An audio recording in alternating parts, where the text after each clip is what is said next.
আমার পূর্বেকার বক্তা আমি ঘর থেকে শুনছিলাম, তার পূর্বেকার বক্তা দুটোই বাবজি মুফাসিরে কোরআন পরপর বাবজি আলোচনা করেছেন।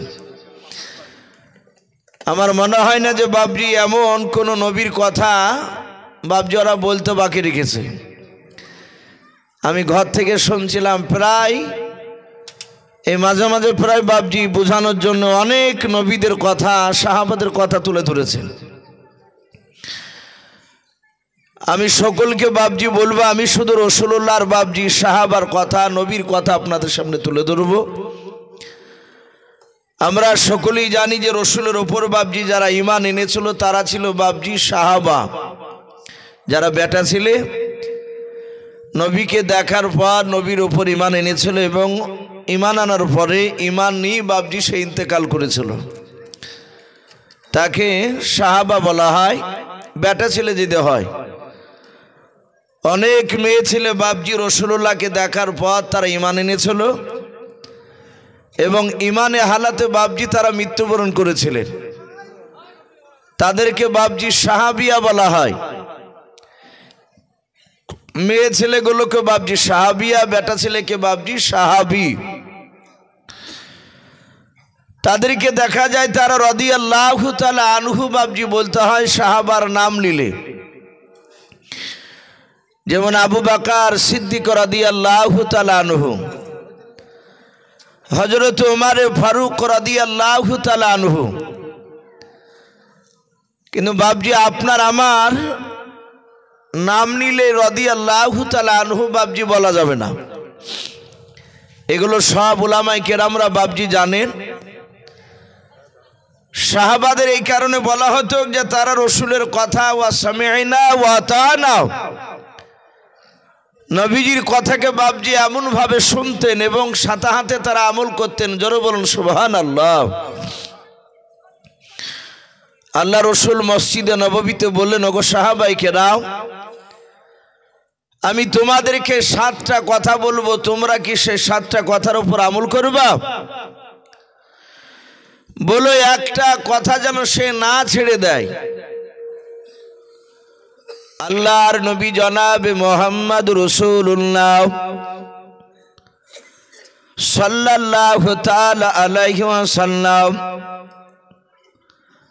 শত শত সাহাবায়ে কেরামদের সম্মুখে বাবজি নবী যে 7টা কথা বাবজি আলোচনা করব বললেন। প্রথমে বললেন কারা আমল করবে? একজন ব্যক্তি নাই, যারা যারা আমল করবে হাত উঠাও। সব সাহাবার মধ্যে থেকে বাবজি একজন সাহাবা যিনার নাম কিতাবে এসেছে বাবজি আবু হুরায়রা রাদিয়াল্লাহু তাআলা আনহু। উনি নবীজির বাবজির সামনে মসজিদে নববীতে দাঁড়িয়ে বললেন, ফেদাকা বি উম্মি ইয়া রাসূলুল্লাহ, আপনার পদতলে আমার পিতামাতা কুরবান হয়ে যাক নবী গো। আমি জানি না এমন 7টা কি কথা বলবেন যে 7টা সবগুলো হয়তো আমল করা কঠিন হয়ে যাবে, এরকম আমাদের অনেকের ধারণা থাকতে পারে। কিন্তু নবীজি আমি আপনার সাহাবা, আপনি যখন বলেছেন আমার 7টা কথা কে আমল করবে বলাও। ওগো আল্লাহর নবীজি, আমি আপনার আবু হুরায়রা সাহাবা, ওই 7টা কথা আমি মৃত্যু পর্যন্ত আমল করব। জোরে বলুন সুবহানাল্লাহ। ওই সাহাবার সাথে হাতে বাবজি সব সাহাবা দাঁড়িয়ে গেলেন। কিতাবে বাবজি হাদিসে এসেছে ওয়া সামি'না ওয়া আতা'না, রসুলের সাহাবারা নবীর কথা শুনতেন আর সাথে হাতে বাবজি তারা আমল করতেন। এই জন্য সাহাবারা বাবজি এত দামি হয়েছিলেন।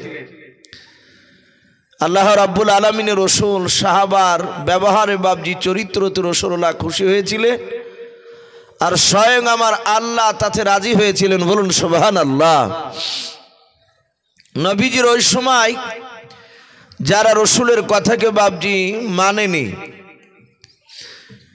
নবীজির কথাকে বাবজি তারা অস্বীকার করেছিল, তাদেরকে কাফের বলা হয় বাবজি, আমরা সকলেই জানি। তারা বেঈমান নবীজির কথাকে যারা জেনে শুনেও বাবজি অস্বীকার করেছিল। আমরা জানি বিশ্ব নবীজির বাবজি জামানায় সবচেয়ে যে বড় বেঈমান, সবচেয়ে বড় কাফের, সেই লোকটার নাম সকলেই ছোট বড় বাবজি, শিক্ষিত অশিক্ষিত আমরা সকলেই জানি, আবু জাহাল বলে লোকটার নাম ছিল। সঠিক শব্দ ছিল বাবজি আবু জাহাল, কিন্তু আমরা অনেক বাংলা বইয়ে দেখেছি তার জীবনী পড়তে গেলে নামটা শোনা যায়, দেখেছি আবু জেহেল বলে না, আমরা আবু জেহেলই বলি, কিন্তু শব্দটা আবু জাহাল। তো যাই হোক, এই বেঈমান আবু জেহেল বিশ্ব নবীজির বাবজি কথাকে সে মানে নাই। আমি জানি না আপনারা তার আসল নাম সকলেই জানেন কি না। বেঈমান আবু জেহেলের বাবজি আসল নাম ছিল আমর ইবনে হিশাম, এর আসল নাম আবু জেহেলের। এই লোকটা আসলে বাবজি মক্কা নগরে মূর্খ ছিল না, সে হাই র্যাঙ্কের শিক্ষিত ব্যক্তি ছিল সে সময়। এই শিক্ষিতর জন্য মানুষ তার মেধাকে বাবজি তারা দেখেছিলেন, তার ব্রেন, তার এত বাবজি বুদ্ধি ছিল, এই কারণে মক্কার ছোট বড় সকলেই তারা আবুল হিকাম বলে বাবজি আবু জেহেলকে ডাকত। কিন্তু আমার বিশ্ব নবী বাবজি তার এই আবুল হিকাম নামটাকে কেটে দিয়ে নবী বলেছিলেন, তোর নাম আজ থেকে আবু জেহেল। কেন? ও নবীজির কথাকে বাবজি সে অস্বীকার করেছিল। ও সবসময় বিশ্ব নবী, দরদি নবী জনাবে মোহাম্মদ রসুল্লাহ সাল্লাল্লাহু তাআলা আলাইহি ওয়াসাল্লাম এই নবীজিকে বাবজি সবসময় অস্বীকার করত, নবীজিকে বাবজি কষ্ট দিত। কেতাবে লিখেছে বেঈমান আবু জেহেল দিনের বেলায় বাবজি এক নয় দুই নয় রসুল্লাহর যখন 40 বছর বয়সে কোরআন নাজিল হলো, নবী সর্বপ্রথম তার অর্ধাঙ্গিনী বিবি খাদিজাতুল কুবরা রাদিয়াল্লাহু তাআলা আনহাকে ঈমানি দাওয়াত দিলেন। খাদিজা বিশ্ব নবীকে বাবজি সর্বপ্রথম নবী রসুল বলে মেনে নিয়েছিলেন। নবীর বিবি খাদিজা ঈমান আনলেন, তারপরে আল্লাহ বলেন, হে রসুল, আপনার আর বেশি বেশি করে ঘুমানো হবে না, আপনি কম ঘুমান আর ইবাদত বেশি বেশি করে করেন, কলমার দাওয়াত দিতে চারিদিকে ছড়ে যান। বলুন আলহামদুলিল্লাহ। আপনি বেরিয়ে পড়ুন। নবীজি বাড়ি থেকে বাবজি যখনই বেরিয়েছিলেন, মক্কার ছোট বড় বেঈমান সকলেই বাবজি রাসূলুল্লাহর বিরোধিতা শুরু করেছিল। নবীকে আল আমিন বলে বাবজি নবুয়তের পর থেকে কোনো বেঈমানরা আর ডাকেনি। আমার বিশ্ব নবী, দরদি নবী 14 কে বলেছেন বাবজি 15-16 দিন চলছে রসুলের বাবজি একেবারে শুরু জামানায় কলমার দাওয়াত দেওয়া। ওই সময় বেঈমান আবু জেহেল তার অর্ধাঙ্গিনী বিবিকে ডেকে বলল, বিবিরে, দেখো দিনি আমার ঘরের বাইরে কোনো মানুষ দাঁড়িয়ে আছে কিনা। আমরা যে ঘরে কথা বলছি স্বামী স্ত্রী, এই কথাগুলোকে কোনো মানুষ দেখো বাহির থেকে কেউ লক্ষ্য রাখছে কিনা, সে উকি মেরে কেউ দেখে কিনা দেখো। আবু জেহেলের বিবি ঘরের বাইরে চারিদিকে তাকে দেখলো, একটা মানুষও নেই দাঁড়িয়ে। ঘরে এসে বলল, ওগো প্রাণের স্বামী, কেউ নেই আমাদের বাড়ির বাইরে।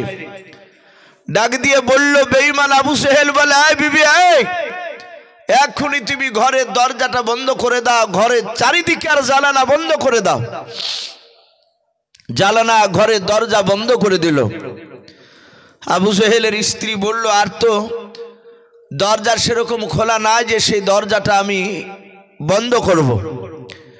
আবু জেহেল বলল, আর কিছু করা লাগবে না, তুমি দাঁড়িয়ে থাকো। আবু জেহেল আগুনের দিকে, উঠোনের দিকে বাবজি তাকাচ্ছিল। বেঈমান আবু জেহেল তাকে থেকে দেখলো ছোট ছোট বাবজি কয়েকটা কাকর, যাকে আমরা কুচেলি পাথর বলি। বেঈমান আবু জেহেল 1 2 3 4 করে 11টা পাথর সে ডান হাত দিয়ে তুলে তুলে বাবজি বাম হাতে তালুতে নিল। 11টা পাথর দেখলো গনা হয়ে গেছে, তারপর বাম হাত থেকে ডান হাতে নিয়ে এইভাবে বাবজি বেঈমান আবু জেহেল মুঠ বাঁধলো। মোট বেঁধে এইভাবে তার পাঞ্জাবি, তার যে জামা ছিল পরনে, তার পকেটে বাপজি এভাবে ভরে নিয়ে দরজা খুলে ঘরের বাইরে চলে গেল। আমার বিশ্ব নবী দরদি নবী মুহাম্মদ রাসূলুল্লাহ সাল্লাল্লাহু তাআলা আলাইহি ওয়াসাল্লাম সারা দিন বাপজি মানুষের দ্বারে দ্বারে যেতেন আর মানুষকে বুঝাতেন, হে আমার উম্মত উম্মতিরা, তোমরা এক আল্লাহকে মেনে নাও। আমি রসুল, আমি যেইভাবে তোমাদেরকে বলবো সেইভাবে তোমরা চলো। যদি আমার কথাকে অস্বীকার করো, আল্লাহর আইনকে যদি না মানো, তাহলে মৃত্যুর পর কবর একটা কঠিন ভয়ঙ্কর জায়গা, সে জায়গায় তুমি জবাব দিতে পারবে না। ডান দিকের মাটি বাম দিকে চাপ দিবে, বাম দিকের মাটিতে ডান দিকে গিয়ে চাপ দিবে। মৃত্যুর পরে কবরের পর আবার জাহান্নামের আগুনে থাকতে হবে। হে আমার সাহাবা নয়, হে আমার আল্লাহর বান্দা বান্দিরা, তোমরা আমার কথাকে মেনে নাও। রসুল এইভাবে বাপজি মক্কার অলি গলিতে গিয়ে মানুষের দ্বারে দ্বারে গিয়ে তাদেরকে বোঝাছিলেন। অনেকে কেউ বুঝছিল, অনেকে বাপজি বুঝতে চায় না। আমার বিশ্ব রসুলের কাছে গিয়ে বেঈমান আবু জেহেল গিয়ে বলল, এই ভাতিজা, আমি আজ কয়েকদিন থেকে তোমাকে বারণ করছি, তুমি শোনো নাই, আর তুমি নবাতে দাবি করেছো, তুমি কলমার দাওয়াত দিছো। হে মুহাম্মদ সাল্লাল্লাহু, হে আব্দুল্লাহর ছেলে, শোনো, এতদিন তোমাকে আমরা আল আমিন বলতাম, সত্যবাদী, তুমি মিথ্যা কথা বলতে জানতে না। কিন্তু আজ 14, 15, 16 দিন থেকে দেখছি তুমি মিথ্যা কথার কারিগর হয়ে গিয়েছো। তুমি মিথ্যা কথাকে তুমি ঘরে বসে বসে তৈরি করছো। হে মুহাম্মদ সাল্লাল্লাহু, হে আমার প্রতিবেশী ভাতিজা, তুমি যদি সত্যিকারে যদি নবী হও, তাহলে বলে আমার এই হাতের ভিতর কি ভরা আছে তুমি বলতে পারবা? আমার বিশ্ব নবী জনাবে মুহাম্মদ রাসূলুল্লাহ সাল্লাল্লাহু তাআলা আলাইহি ওয়াসাল্লাম নবী আমার রাগ করলেন না। নবী যে মুচকি মুচকি হাসছেন আর বলেন, চাচা, আপনি আমাকে এখনো অবিশ্বাস করেছেন? বলে, হ্যাঁ। এই ভাতিজা, মক্কার সমস্ত লোকেরা তোমাকে নবী বলে মানতে পারে, কিন্তু আমি তোমাকে নবী বলে মানব না। এই ভাতিজা, তুমি বলে আমার হাতের ভিতরে কি ভরা আছে? আল্লাহ রসুল বলেন, চাচা, আমি যদি আপনার সামনে যদি দাঁড়িয়ে যদি বলে দিই আপনার হাতের ভিতরে কি ভরা আছে, ওগো চাচা, আপনি কথা দেন মানুষের সামনে আপনি আমার কলমা পড়বেন কিনাও? আবু জেহেল বড় বেকায়দায় পড়ে গেল। লোকের সামনে বাপ যে আপনার ছোট না হয়ে বড় হয়ে চিৎকার করে বলল, ওরে ভাতিজা, আমার হাতে যা আছে তুমি যদি বলে দাও, আমি তোমার কলমাটা পড়ে নেব। আমার বিশ্ব নবী দরদি নবী আমার ডাক দিয়ে বলেন, চাচা, আমি কি জবান দিয়ে বলবো আমি যে সত্য নবী? আপনার হাতের কি ভরা আছে সেটা নাম করে দিতে পারবো, কিন্তু চাচা আপনি বলুন, আমার জবান দিয়ে বের না করে বলুন, আপনার হাতে যে যেই জিনিসগুলো ভরা আছে ওই জিনিসগুলোতে আমার কলমা পড়বে। আর কলমা যদি পড়ে নাই, তাহলে জানতে পারবেন আমি মিথ্যা নবী নাই, ভণ্ড নবী নাই, আমি সত্য নবী। বলো তুমি মেনে নেবে কেনাও? আবু জেহেল বলল, ওগো ভাতিজা, আমার এই হাতের ভিতরে যা আছে তাতে কলমা পড়বে? বলে, হ্যাঁ। আবু জেহেল মনে মনে চিন্তা করলো, পাথর নিয়ে এসেছি, আর এই পাথরকে আমি দেখেছি কথা বলতে পারে নাই। আমার বিশ্বনবী জনাবি মুহাম্মদ রাসূলুল্লাহ সাল্লাল্লাহু তাআলা আলাইহি ওয়াসাল্লাম বলেন, আদম আলাইহিস সালাম থেকে নিয়ে বাবা হযরতে ঈসা রূহুল্লাহ আলাইহিস সালাম পর্যন্ত আমার নবী বলেন, আর আমি মুহাম্মদ সাল্লাল্লাহু আলাইহি ওয়াসাল্লাম আমাকে দিয়ে গোটা পৃথিবীতে 1,24,000 নবী রাসূল, মতান্তরে 2,24,000 নবী রাসূল আল্লাহ পাঠিয়েছেন। আমরা অনেক ওলামার মুখে বাপজি শুনতে পাই, এতগুলো নবী রাসূলের মধ্যে থেকে মাত্র বাপজি 2টো নবী রাসূল তারা সারা পৃথিবীর মাখলুকাতের কথা বুঝতে পারতেন, এবং সেই নবী দুজন তারা তাদের ভাষায় ইশারায় ইশারায় নবী রাসূলরা তারাও কথা বলতে পারতেন। বলুন সুবহানাল্লাহ। আমার বিশ্ব নবী বাপজি দাঁড়িয়ে শুধু ইশারা করলেন, আর আবু সেহেল বাপজি মনে মনে ভেবেছিল কথা বলতে পারবে না, কিন্তু বাবা আমরা সকলেই বাপজি জানি বিশ্বনবী আমার মক্কা নগরের বাপজি জমিনে দাঁড়িয়েছিলেন, কলমার দাওয়াত দিছিলেন। মক্কার একটা নয় দুইটা নয় বাবা, প্রায় মোটামুটি বাপজি 70 উপরে বাপজি বেঈমানেরাও, তারা বড় বড় বাপজি নেতা গোটা আরব থেকে বাপজি তারা বাছাই করে করে তারা ডেট করে নবীর কাছে এসেছিল। নবীকে বলেছিল ভাতিজা, আবু জেহেল ডাক দিয়ে বলেছিল ভাতিজা তুমি তো নবুয়ত দাবি করেছো বলে হ্যাঁ, ওরে ভাতিজা তুমি মক্কা নগর থেকে দাঁড়িয়ে জমিনের উপর থেকে দাঁড়িয়ে আসমানে যে চাঁদ দেখতে পাওয়া যায় বলে হ্যাঁ, রাত্রিবেলায় ওই চাঁদকে তুমি আঙুল দিয়ে দুনিয়ার বুক থেকে বলো তুমি 2 টুকরা করতে পারবে কিনা? বিশ্বনবী বলেছিলেন চাচা আল্লাহ ইচ্ছা করলে ক্ষমতা দিন ওটা আমি করতে পারবো। গোটা সেদিনকে 70টা বাপজি তাবড় তাবড় নেতা বেঈমানেরাও তারা সবাই নবীজির সামনে বাপজি দাঁড়িয়েছিল। আল্লাহ রাসূলের বাপজির সামনে তারা বড় পাহাড়ে দাঁড়িয়ে বিশ্বনবী আমার রাত্রিবেলায় শুধু মক্কার সরজমিন থেকে দাঁড়িয়ে নবী আমার চাঁদের দিকে বাপজি শাহাদাত আঙ্গুল দিয়ে শুধু ইশারা করেছিলেন। ওই বেঈমানেরা আরো তার সাথে সাথে বাপজি মক্কার হাজার হাজার বেটা ছেলে মেয়ে ছেলে সবাই মিলে তারা বলেছিল আমরা দেখলাম আল্লাহ রসুল বাপজি যখন আঙ্গুলে ইশারা করলেন আর ওই আসমান থেকে চাঁদ 2 টুকরা হয়ে বাবা 2 দিকের জমিনে পাহাড়ে পড়ে গিয়েছিল। বলুন সুবহানাল্লাহ। এই ক্ষমতা বাপজি অনেকে বাপজি দেখেছিল, বেঈমান আবু সেহেল বাপজি তার ধারণা ছিল না যে রসুলের ইশারা পেলে পাথরও কথা বলবে। আল্লাহ রসুলকে ডাক দিয়ে বলেছিল ভাতিজা দেখে তোমার এই পাথরটায় তোমাকে নবী বলে সার্টিফাই দেয় কিনাও।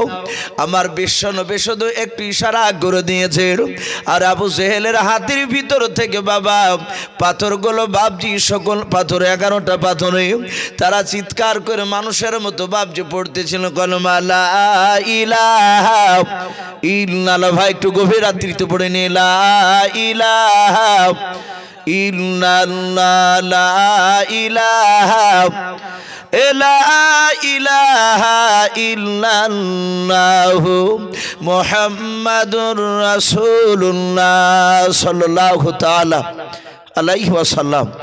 বাপজি আমি অনেককে দেখতে পাই, আপনারা অনেকে আমাকে বাপজি প্রায় মানুষই চিনেন ছোট বড়।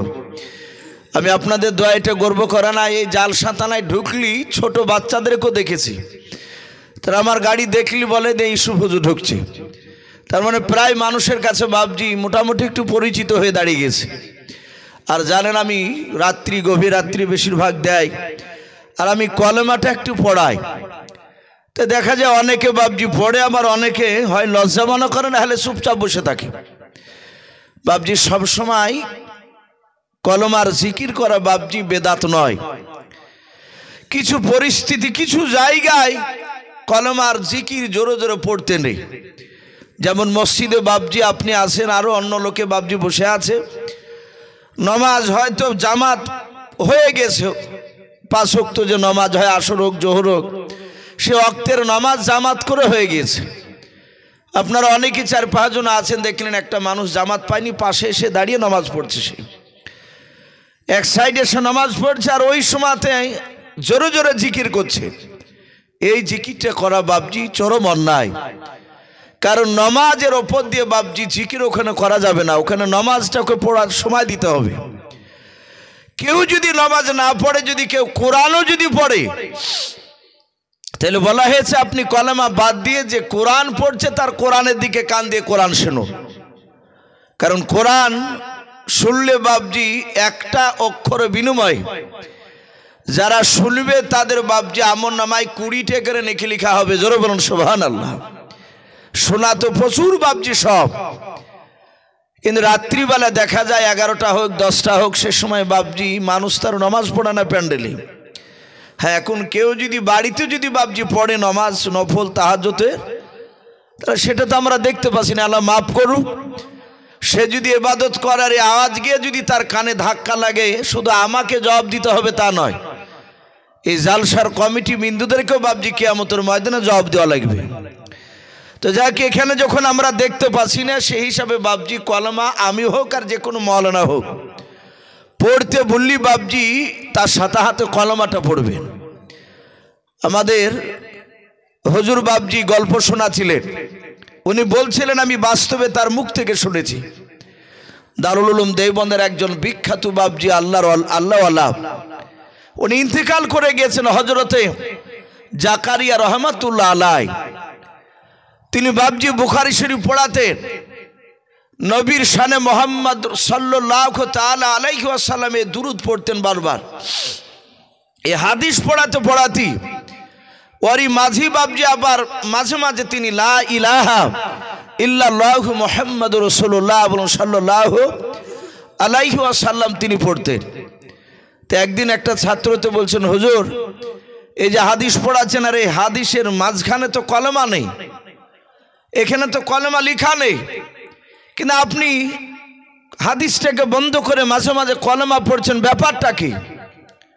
উনি বলেছিলেন, বাবা আমি যত হাদিস পড়েছি সমস্ত হাদিসে জিকিরের ব্যাপারে বলা হয়েছে আফজালু জিকির কলমা লা ইলাহা ইল্লাল্লাহু মুহাম্মাদুর রাসূলুল্লাহ সাল্লাল্লাহু তাআলা আলাইহি ওয়াসাল্লাম। পৃথিবীর সবচেয়ে বাবজি বড় আমল জিকির বলা হয়েছে কলমার। শুধু তাই নয়, নবী বলেছেন কিয়ামতের ময়দানে আপনার গুনাহের পাল্লা ভারী হয়ে যাবে, এত গুনাহ হবে আপনার কিংবা আমার, সেই গুনাহের বাবজি পাহাড়, সেখানে বাবজি ওজন করা হবে। তার আমলের বাবজি যে পাল্লাটা সেটা হালকা হয়ে উপরে উঠে যাবে। কিন্তু কিয়ামতের ময়দানে মহান রব্বুল আলামিন চাই না যে আমার বান্দা বাবজি সে জাহান্নামে যাক। আল্লাহ সেদিন বাবজি বাহানা খুঁজে বাড়াবে যে তার বান্দাকে বাবজি জান্নাতে দেওয়ার জন্য। সে সময় ফেরেশতাকে বলবে যে এর কি নেকি নেই? বলে আল্লাহ এর নেকির সংখ্যা খুবই কম, ই তো জাহান্নামী। মহান রব্বুল আলামিনের কুদরতে বলবে, আল্লাহ বলবেন যে ওই কাগজের টুকরাটা, ওই পাল্লা যে পাল্লাটা উঠে গিয়েছে, ওই পাল্লাটাই এই কাগজটা চাপিয়ে দাও। ফেরেশতারা বলেন আমরা কাগজটা দেখবো, লেখা আছে কলমা লা ইলাহা ইল্লাল্লাহু মুহাম্মাদুর রাসূলুল্লাহ সাল্লাল্লাহু আলাইহি ওয়াসাল্লাম। যাহাতে বাবজি ওই পাল্লাটা দেয়া হবে আর গুনহার পাল্লাটা সাথে হাতে বাবজি উঠে যাবে। জোরে বলুন সুবহানাল্লাহ। এই সামান্য কলমার পাল্লাটা বাবজি আপনার ভারী হয়ে যাবে। ফেরেশতারা বলবে আল্লাহ এই কলমাটা কখন পড়েছিল? বলে অমুক জায়গায় মাহফিলে হোক কিংবা জিকিরের জায়গায় হোক কিংবা তবলিগেরই কথা বলতে গিয়ে বাবজি সে শুনতে গিয়ে সেখানে এই কলমাটা পড়েছিল। বাবজি এই জন্য বাবজি ওই হুজুর বলছিলেন যে বাপ আমি ওই মিজানের পাল্লার কলমার ভারী হওয়ার এই হাদিসটা আমিও পড়েছি। আমি সেদিন থেকে মাঝে মাঝে আমি কথা বলতে বলতে আমি কলমার জিকিরটা একটু করি। বাবজি আমার সোনা লালেরা, হজরতে বাবজি বিশ্বনবী জনাবে মোহাম্মদ রাসূলুল্লাহ তিনি দাঁড়িয়ে আছেন আর পাথরে বাবজি কলমা পড়ল। আবু জেহেল মনে মনে নয় প্রকাশ্যে বলল, হে ভাতিজা, মক্কার লোক কেউ চিনুক বা না চিনুক আমি তোমাকে ছোট থেকে চিনি। হে ভাতিজা, তুমি বড় ধরনের তুমি জাদুঘর হয়েছো, তুমি আমার পাথরগুলোকে জাদু করেছো, তাই তোমার হয়ে কথা বললো, কলমা পড়লো। আমি তোমার কলমা পড়বো না। বেঈমান আবু জেহেল বাবজি এই কথা বলে রাসূলুল্লাহর কাছ থেকে চলে গেল। নবী বুক ভরা ব্যথা নিয়ে বাড়ি চলে গেলেন। বেঈমান আবু জেহেল বাবজি তাকিয়ে থাকলো যে কখন সূর্য পশ্চিম দিকে ডুবে যাবে। সূর্য পশ্চিম দিকে ডুবে গেল। বেশ এলাকায় বাবজি অন্ধকার নেমে এসেছে। আর ওই সময় আবু জেহেল সুজা, উদবা, সাইবা, আবু সুফিয়ান আর আবু লাহাবকে বাবজি ডেকে নিল।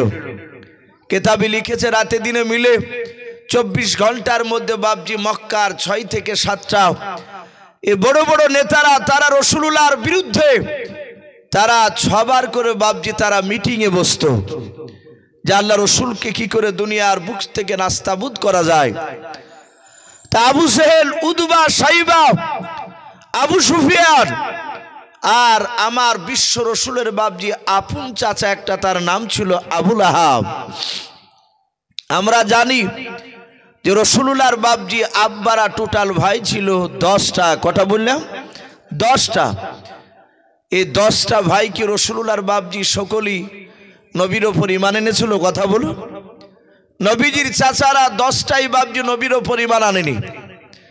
নবীজির আপন চাচাও নবীর ওপর বাপজি ঈমান আনেনি। আমার বিশ্ব নবী দরদি নবী জনাবে মোহাম্মদ রাসূলুল্লাহর বাপজি একটা চাচা নাম শুনেছি আমরা, হযরতে আব্বাস রাদিয়াল্লাহু তাআলা আনহু। আমার বিশ্ব দরদির ওপর তিনি ঈমান এনেছিলেন। নবীজির আর একটা চাচা বাপজি হযরতে আমির হামজা রাদিয়াল্লাহু তাআলা আনহু। এই আমির হামজা বাপজি রাসূলুল্লাহর উপর ঈমান এনেছিলেন। সর্বপ্রথম আমার বিশ্ব নবীকে সে মেনেছিল না, চিনতে পেরেছিল না, কিন্তু একটা আবুলা হরিণের দিকে বাপজি লক্ষ্য করে সে তীর ছুঁড়েছিল। কোন মুফাসসিরিন কেরাম লিখেছেন তীর ছুঁড়তে যাচ্ছিল, আর ওই সময় একটা আবুলা বাপজি হরিণ। আপনারা সকলেই জানেন যে বিশ্ব নবীজির বাপজি আপনার কয়েকটা চাচা রাসূলুল্লাহর বাপজি ওপর ঈমান এনেছিল, আর কয়েকটা চাচা নবীর ওপর ঈমান আনেনি। তার মধ্যে থেকে যারা ঈমান আনেনি, তার মধ্যে থেকে নবীজির বাপজি আপন চাচা আবু তালিব। এই আবু তালিব লোকটা রাসূলুল্লাহর উপর ঈমান আনেনি, কিন্তু কেতাবে লিখেছে রাসূলুল্লাহকে সে ভালোবাসতো। আমাদের দেখেছি অনেক মানুষ বাপজি 5 ওয়াক্ত নামাজ না পড়লো ও আলেমুল আমাদের কথা বাপজি অনেক সময় বিরোধিতা করে। কেউ যদি বাপজি আলেমের বিরুদ্ধে কথা বলে সে খ্যাট করে কথাটাকে ধরে বলে এই নামাজ না পড়ি, কিন্তু এইভাবে তো সমালোচনা করা ঠিক নয়। এরকম অনেকে আছে, আবার অনেকে বাপজি সাথ দিয়ে আরো জোর দিয়ে লাগিয়ে দিয়ে গেলাম। তো এই আবু তালিব বিশ্ব নবীর ওপর ঈমান আনেনি। নবী নবুয়াতের দাওয়াত দিতে রাসূলকে মাঝে মাঝে আবু তালিব বারণ করতো, কিন্তু ভদ্রতা বজায় রেখে। নবীকে ছোট বড় বাপজি নাম নাই করে কথা বলতো না, শুধু বলতো হে ভাতিজা, মক্কার আবু সেহেল, উতবা, সাইবা আরো লোকেরা তোমার কথাকে মানে নাই, তুমি এই কলমার দাওয়াত কেন দাও? এই বাপদাদা ধর্মের বিরুদ্ধে কথা বন্ধ করে দিয়ে তুমি অন্য কথা বলবা। রাসূলকে এইভাবে বাপজি বুঝাতো, আর নবী সেই সময় তার চাচাকে বাপজি বুঝাতে, কিন্তু রাসূলুল্লাহর উপরে আবু তালিব ঈমান আনেনি। নবীজিকে বাপজি এত ভালোবাসতো আবু তালিব। এই আবু তালিব ইন্তেকাল করলো। তারপরে বাপজি রাসূলুল্লাহর অর্ধাঙ্গিনী বিবি খাদিজাতুল কুবরা রাদিয়াল্লাহু তাআলা আনহা তিনিও ইন্তেকাল করলেন। রাসূলকে সাহারা করা, নবীজির পাশে দাঁড়ানো, নবীজিকে সান্ত্বনা দেওয়ার মতো মানুষ আর বাপজি সেই সময় তৃতীয় ব্যক্তি কেউ ছিল না। আল্লাহ রাসূল খুব কাঁদছিলেন। ওই সময়টা এত কষ্টকর দুঃখের সময়। এক সময় রাসূলুল্লাহকে বাপজি মেরেছে, নবীকে এমন ভাবে বাপজি দূর থেকে পাথর মেরেছে, নবীজির কপাল ফেটে গিয়েছে। কপাল ফেটে রক্ত বাপজি গা দিয়ে দিয়ে পা দিয়ে দিয়ে গড়াছে।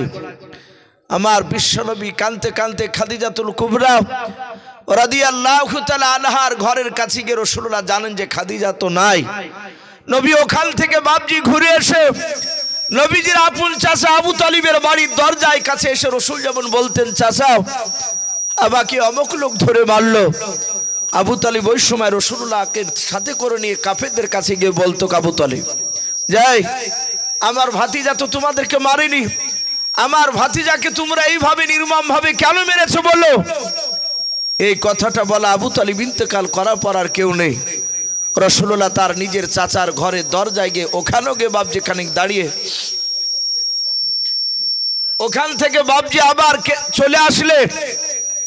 আসার পর নবী মনে মনে চিন্তা করেছেন যে আমার চাচা আমির হামজার তার বাহুতে অনেক শক্তি। কেতাবে লিখেছে রাসূলুল্লাহ বলেছে দুনিয়ার একটা নাই, দুইটা নাই, 50টা যুবকের শক্তি একাই এই আমির হামজার 2 হাতে দিয়েছিলেন আল্লাহ। জোরে বলুন সুবহানাল্লাহ। এত শক্তি দিয়েছিলেন। আমার বিশ্বনবী মনে মনে ভাবলেন আমার চাচা তো তীরন্দাজ, উনি তীর চালাতে পারেন, যেই জিনিসটাকে নিশানা করে তীর ছোড়ে সেই জিনিসটাকে লেগে যায়, তার তীর মিহি যায় না। উনি চিন্তা করলেন আমার বিশ্বনবী দরদি নবী জনাবে মোহাম্মদ রাসূলুল্লাহ সাল্লাল্লাহু তাআলা আলাইহি ওয়াসাল্লাম ভাবলেন আমার চাচা আমির হামজার বাড়িতে যাব। আমার বিশ্ব নবী দরদি নবী আমার বাবা আবু আমির হামজার বাড়ির দরজায় গিয়ে ডাক দিতে লাগলেন, ওগো চাচা, ওগো আমির হামজা, চাচা বলে বাপজি কয়েকবার ডাক দিলেন। আমির হামজা রাদিয়াল্লাহু তাআলা আনহুর বাপজি গলার আওয়াজ ভেসে আসলো না। আল্লাহ রাসূল দরজার বাইরে দাঁড়িয়ে, ঘরের দরজা বাপজি ভিতর থেকে বাপজি বন্ধ করা আছে। বাড়ির ভেতর থেকে আমির হামজার স্ত্রী ডাক দিয়ে বলল, কে চিল্লায়? আল্লাহর নবী বলেন, ওগো চাচিমা, আমি আব্দুল্লাহর সন্তান মুহাম্মদ রাসূলুল্লাহ সাল্লাল্লাহু তাআলা আলাইহি ওয়াসাল্লাম। নবী আমার ডাক দিয়ে বলেন, গো আমার চাচিমা, তাড়াতাড়ি একটু দরজাটা খুলে দেন, আমার কি চাচা নাই? বলে নাও। সঙ্গে সঙ্গে যখন বাপজি চাচা নাই বলে কোথায় গিয়েছে? বলে তোমার চাচা জঙ্গলে হরিণ শিকার করতে গিয়েছে। আল্লাহ রসুলকে ডাক দিয়ে তার চাচিমা বলেছিল, বেটা তুমি তোমার চাচাকে কেন ডাক দিতে এসেছো? কেন আমার বাড়ির দরজায় এসে খোঁজ নিচ্ছ? বলাও। ডাকে দিয়ে বলে, চাচিমা আমি মক্কার অমুক পাড়াতে গিয়েছিলাম, আমি তো কোনো অন্যায় করি নাই। আমি মানুষদেরকে জাহান্নামের রাস্তা থেকে তারা কিভাবে জান্নাতের রাস্তা যাবে সেই রাস্তাটা দেখানোর জন্য গিয়েছিলাম। আমি তাদেরকে বলছিলাম, বড়দেরকে ছোটরা তোমরা শ্রদ্ধা করবা, আর বড়দেরকে আমি বলছিলাম ছোটদেরকে তোমরা স্নেহ করবা, মহব্বত করবা। ওগো চাচিমা, আমি 5 ওয়াক্ত নামাজের কথা বলছিলাম, আল্লাহকে মানার কথা বলছিলাম, আর আমি নবী, আমাকে যেন তারা সকলেই নবী বলে যেন মেনে নেয়। ওগো চাচিমা, এই কথা বলার সাথে সাথে তারা আমাকে পাথর দিয়ে মারতে লাগলো। বিশ্বদরদী নবীজির যখন এই কথাটা শুনলাম, ওই আমির হামজার অর্ধাঙ্গিনী বিবি ডাক দিয়ে বলল, ওরে ভাতিজা, যেমন তোমার কর্ম তেমন তোমার ফল পেয়েছো। তুমি এখন বাড়ির দরজা থেকে বেরিয়ে যাও, তোমার মতো ছেলেকে আমার বাড়িতে জায়গা দেব না। তোমার চাচা শুনতে পেলে আমাকে মারবে, বকাবকি করবে। আল্লাহ রসুলকে বাপজি সান্ত্বনামূলক কথা বলল না। নবীজি এত বাপজি ভেঙে পড়ে নাকি তো বাপজি মাথার যন্ত্রণার ব্যথাও ফেটে গিয়েছিল। আবার তার সাথে বাবা তার চাচিমা বাপজি বাড়িতে একটু জায়গা দিল না। আল্লাহ রসুল বাপজি কান্না করতে করতে মাঠের দিকে চলে গেলেন, মরুভূমির ময়দানে দিকে। গুহার ভিতর বাবা নবী আমার সিজদায় পড়ে কাঁদেন আর বলেন, আল্লাহ আমি মনে হয় তোমার দিনকে আরো বেশিক্ষণ টিকে রাখতে পারবো না। আমার দুনিয়াতে কোনো মানুষ আমার সাহারা করার কোনো মানুষ আর দেখতে পাওয়া যায় না। ওগো মালিক, তুমি ছাড়া কেউ নাই। আমার চাচা আবু তালিব ছিল, আজ আর দুনিয়াতে বেঁচে নাই। আমার অর্ধাঙ্গিনী বিবি খাদিজা ছিল, সে খাদিজা তো বেঁচে নাই, তুমি নিয়ে নিয়েছো। আল্লাহ রসুল বাপজি এইভাবে সিজদায় পড়ে পড়ে কাঁদেন। আর ওই সময় বাপজি আমির হামজা হরিণকে দেখে বাপজি শিকারি করার জন্য তীরখানা বাপজি লক্ষ্য করে ছুঁড়তে যাবে। ভাইরা আমার, বাবা জীবনেরাও, আল্লাহ কোরআন পাকে বলেছেন, মা ইয়াহদিহিল্লাহু ফালা মুদিল্লা লাহু ওয়া মা ইউদ্লিলহু ফালা হাদিয়া লাহু। আমার আল্লাহ বলেন, ওগো বান্দারা শুনে নাও, আমি যাকে হেদায়েত বানাবো পৃথিবীর মানুষ নাই তাকে গুমরা বানাতে পারবে, আর আমি যাকে গুমরা বানাবো রে বান্দা পৃথিবীর মানুষ কেউ নাই তাকে হেদায়েত বানাতে পারবে। আল্লাহর নবী জনাবে মুহাম্মদ রাসূলুল্লাহ সাল্লাল্লাহু তাআলা আলাইহি ওয়াসাল্লাম সিজদায় পড়ে বাপজি কান্না করেছিলেন। আর ওই সময় আমির হামজা জাহাতে বাপজি হরিণটাকে ধরে বাপজি তীর ছুটতে যাবে। হরিণটা পেছন দিকে বাপজি ঘোরার পর আল্লাহর বাপজি কুদরাতে হরিণটায় জবান খুলে গেল মানুষের মতো। বলুন সুবহানাল্লাহ। ওই হরিণ চিৎকার করে বলেছিল, রে রাসূলুল্লাহর চাচা আমির হামজা, এই আমির হামজা, তুমি আমাকে শিকানি করো নাও, আমাকে তীর ছড়ে মেরো নাও। ওরে আমির হামজা, যাও তোমার ভাতিজাকে ধরে, মক্কার মানুষেরা মেরেছে, একটু তোমার ভাতিজার পাশে গিয়ে তুমি দাঁড়াও। হযরত আমির হামজা বাপজি অবাক হয়ে গেল, একে বাপার জঙ্গলের হরিণ একটা বুলা, আমার চাচার নাম করে, জোরে বলুন সুবহানাল্লাহ। আমির হামজার হরিণকে মারলো না, সাতাত বাপজি তীরখানা বাপজি আপনার বন্ধ করে নিয়াও। সোজা বাপজি ছুটতে শুরু করলো আমার বিশ্ব নবীজিকে বাপজি আপনার দেখার জন্য। আমির হামজা সর্বপ্রথম তার অর্ধাঙ্গিনী বিবির কাছে এসে বলেছিল, ওরে বিবে শুনে না, জঙ্গলের অবলা হরিণ আমার সাথে কথা বলেছে, আমার ভাতিজাকে নাকি মেরেছে, বারবার বলেছে আমির হামজা তোমার চাচার পাশে গিয়ে তুমি দাঁড়াও গাও। আল্লাহ রসুলের বাপজি কথা বলছিলেন, আর ওই সময় আমির হামজার বিবি ডাক দিয়ে বলেছিল, ওগা আমার প্রাণের স্বামী, আপনার ভাতিজাকে মেরেছে আমি নিজ চোখে দেখলাম। বলে কে করে দেখলাম? বলে আমার বাড়ির দরজায় এসে আমাকে না আপনাকে ডাক দিয়েছিল, আপনাকে খুঁজতেছিল। আমি বলেছিলাম আপনি বাড়িতে নাই, জঙ্গলে আছেন, শিকার করতে গিয়েছেন। ও প্রাণের স্বামী, বারবার করে বাচ্চা ছেলের মতো ফুফরে ফুফরে কাঁদছিল, বারবার বলছিল আমাকে মক্কার অমুক অমুক লোক ধরে ধরে মেরেছে গো চাচিমাও। আমি তাকে থাকতে দিই নাই, দরজাখানা খুলে দেখে আমি আবার দরজা বন্ধ করে তাকে বের করে দিলাম। আল্লাহ রসুল এই দিক দিয়ে চলে গিয়েছে ময়দানে।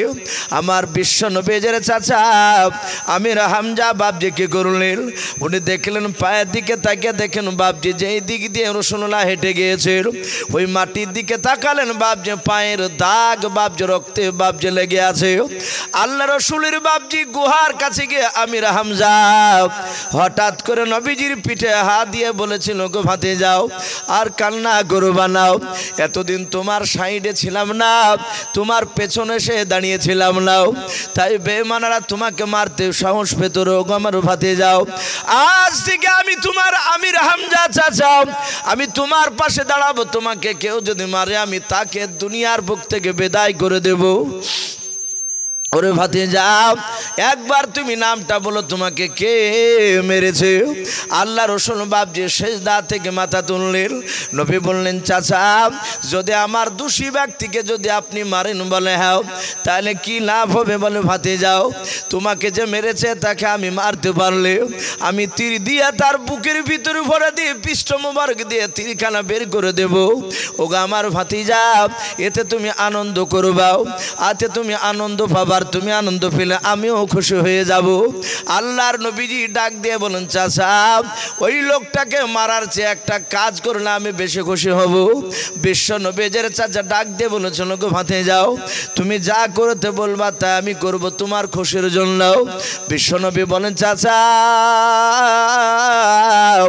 এতদিন কলমা আপনি পড়েন নাই, ওগো চাচা আপনি একবার কলমা লা ইলাহা ইল্লাল্লাহু মুহাম্মাদুর রাসূলুল্লাহ সাল্লাল্লাহু তাআলা আলাইহি ওয়াসাল্লাম এই কলমা পড়ে নিয়ে সাথে আপনি মুসলমান হয়ে যান। বলুন সুবহানাল্লাহ।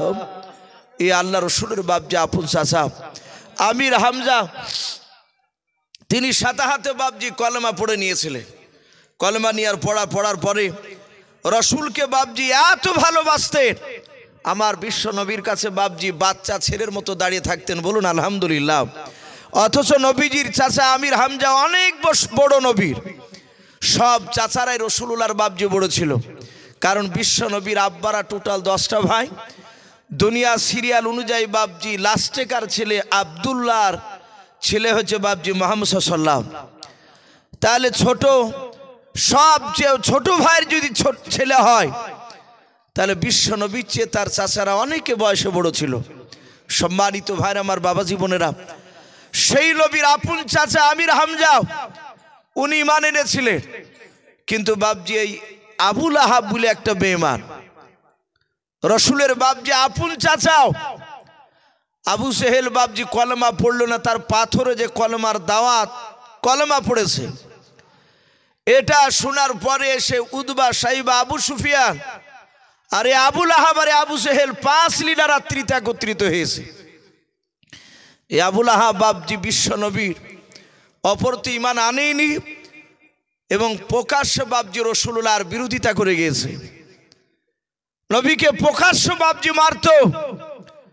কিতাবে লিখেছে আল্লাহ রাসূল সাল্লাল্লাহু তাআলা আলাইহি ওয়াসাল্লাম শুরু জামানায় বাবজি কলমার দাওয়াত দিছিলেন। সবাইকে নবীজি একসঙ্গে বাবজি পেয়েছিলেন না, মাঝে মাঝে বাবজি দুজন তিনজন চারজন করে পাতেন আর তাদেরকে ইমানি দাওয়াত দিতে। আল্লাহ রাসূল বাবজি দেখলেন মক্কার মানুষেরা মানুষ বিপদে পড়লি তারা একটা পাহাড়ে গিয়ে বাবজি চিৎকার করে ডাক দিত। কোনো কোনো মুফাসসিররা ওই পাহাড়টার বাবজি নাম লিখেছে মুফাসসিরিনে কেরাম কুবা পাহাড়। আমরা দেখতে পাই এই যে আপনাদের মসজিদ রয়েছে, এরকম মুসলিম যেখানে আছে সেখানে বাবজি মসজিদ একটা না একটা আছে। তো মসজিদে 5 ওয়াক্ত বাবজি আজান হয়।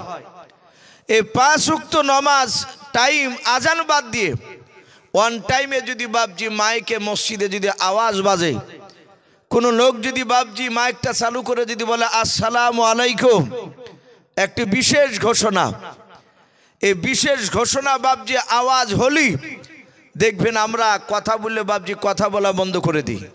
চায়ের দোকানে বসে আছে বলে ভাই এই টিভিটা একটু বন্ধ কর দিনি রে ভাই, নাহলে সবাই মিলে একটু আওয়াজ বন্ধ কর। বলে কেন? বলে মসজিদে আওয়াজ হচ্ছে, মনে হচ্ছে কেউ মারা গিয়েছে। এই বিশেষ ঘোষণা শুনলি কান লেগে দিয়ে শুনি আমরা। আর বেশিরভাগ বাবজি মওতের ঘোষণাটাই বেশি করা হয়। তো ওই মক্কার লোকেরা তারা বিপদে পড়লি তারা ওই কুবা পাহাড়ে গিয়ে বাবজি চিৎকার করে তারা ডাকতো। তখন তার মাইক ট্যাগ ছিল না, কিন্তু মাইক না থাকলেও বাবজি তাদের গলার আওয়াজ খুব অনেক ছিল। তারা মুখে সেই সময় ডাকলে, আজ থেকে বাবজি 30 বছর আগে যারা বৃদ্ধ মানুষ তারা গল্প করে অনেক সময় যে অমুক ব্যক্তি আমাদের এখানে নাই, মারা গিয়েছে, সে মুখে আজান দিত তো 1 কিলোমিটার দূর থেকে শুনতে পাওয়া যেত তার গলার আওয়াজ। কিন্তু বাবজি এখন যদি মাইক না থাকে, কারেন্ট বন্ধ হয়ে গেলে ও মসজিদের প্রাচীরের বাইরে বাবজি আওয়াজ আমাদের যায় না। গলার আওয়াজ আগেকার মানুষের মতো তো শরীরে সে শক্তি নেই আমাদের। তো ওই মক্কার লোকেরা বাবজি যাদের গলাটা শক্তিশালী তাকে ডেকে নিয়ে বলতো যে অমুকের নাম ধরে ডাকো, অমুক ব্যক্তি বিপদে পড়েছে। মক্কার সমস্ত লোককে ডাকতো, গো বাবজি ভাইয়েরা মা বোনেরাও তোমরা সবাই দৌড়ে এসো। আর কয়েক মিনিটের মধ্যে বাবজি ওই কুবা পাহাড়ের সামনে এসে বাবজি ফাঁকা জায়গা, মরুভূমি, উঁচু পাহাড়ের সামনে বাবজি তারা বসে যেত। যেই লোকটা চিৎকার করেছে মোড়লরা বলতো কি বিষয় আলোচনা করবে একটু বলো। সে সময় যে লোকটা বিপদে পড়তো সে বলতো আমি অমুক বিপদে পড়েছি। তখন সেই বিপদ থেকে বাবজি কি করে লোকটা উদ্ধার হবে তা নিয়ে সে মক্কার লোকেরা বাবজি তারা সেই সময় চিন্তা ফিকির করত। আল্লাহ রাসূল বাবজি চিন্তা করলেন আমি তো একসঙ্গে এত লোককে পাইনি, যত লোক ওই কুবা পাহাড়ে গিয়ে একত্রিত হয় আমিও গিয়ে ওই কুবা পাহাড়ে গিয়ে চিৎকার করে ডাক দেব। আমার মনে হয় আমার ডাকে সব লোক আসবে। আমাকে সবাই এখনো তো আলামিন বলে মানি না, এই কথা তো বলে না। আমার উপর যারা ঈমান এনেছে তারা তো মানি, আর যারা এখনো রাসূলুল্লাহর ব্যাপারে বুঝেনি তারা আমাকে আলামিন বলে হয়তো চিনবে জানবে। আমি ডাক দিব দেখি সবাই আসবে। আমার বিশ্ব নবী এরকম আশা নিয়ে বাবা পাহাড়ে চূড়ায় দাঁড়িয়ে গেলেন। নবী আমার ওই পাহাড় থেকে বাবজি চিৎকার করে আপনার ডাক দিতে শুরু করে দিলেন। ও মক্কার বাবজি ভাইরাও, ওগো মা বোনেরাও, তোমরা সকলেই দৌড়ে এসো, আমি একটা কথা বলবো তোমাদের সামনে। সবাই বলা বলি করতে লাগলো আব্দুল্লাহর সন্তান ডাক দিয়েছে ভাবে পাহাড়ে কোনোদিন এর আগে ডাক দেয় না, চলো আমরা যাই। সবাই ছোট বড় বাবজি সকল মিলে জমা হয়ে বাবাও ওই পাহাড়ের সামনে বাবজি তারা বসে পড়লো দলবদ্ধ ভাবে। আল্লাহর নবীজি বললেন গো চাচা ভাইরা বাবজিরাও আপনারা এখানে দাঁড়িয়ে আছেন? বলে হ্যাঁ। সামনে সবাই মিলে বসে যান। সবাই মিলে তারা বসে গেল। আমার বিশ্ব নবী দরদি নবী জনাবে মুহাম্মদ রাসূলুল্লাহ সাল্লাল্লাহু তাআলা আলাইহি ওয়াসাল্লাম প্রথমেই বাপ যে কলমার দাওয়াত দিলেন নাও উনি বাপজি একটু হিকমতের সহিত কথা বলতে লাগলেন। ডাকে দিয়ে বলেন, ওগো মক্কার লোকেরা, আমি তোমাদের সামনে পাহাড়ে চূড়ায় দাঁড়িয়ে আছি বলে হাও, তোমরা নিচে আছো, আমি ওপরে আছি বলে হাও।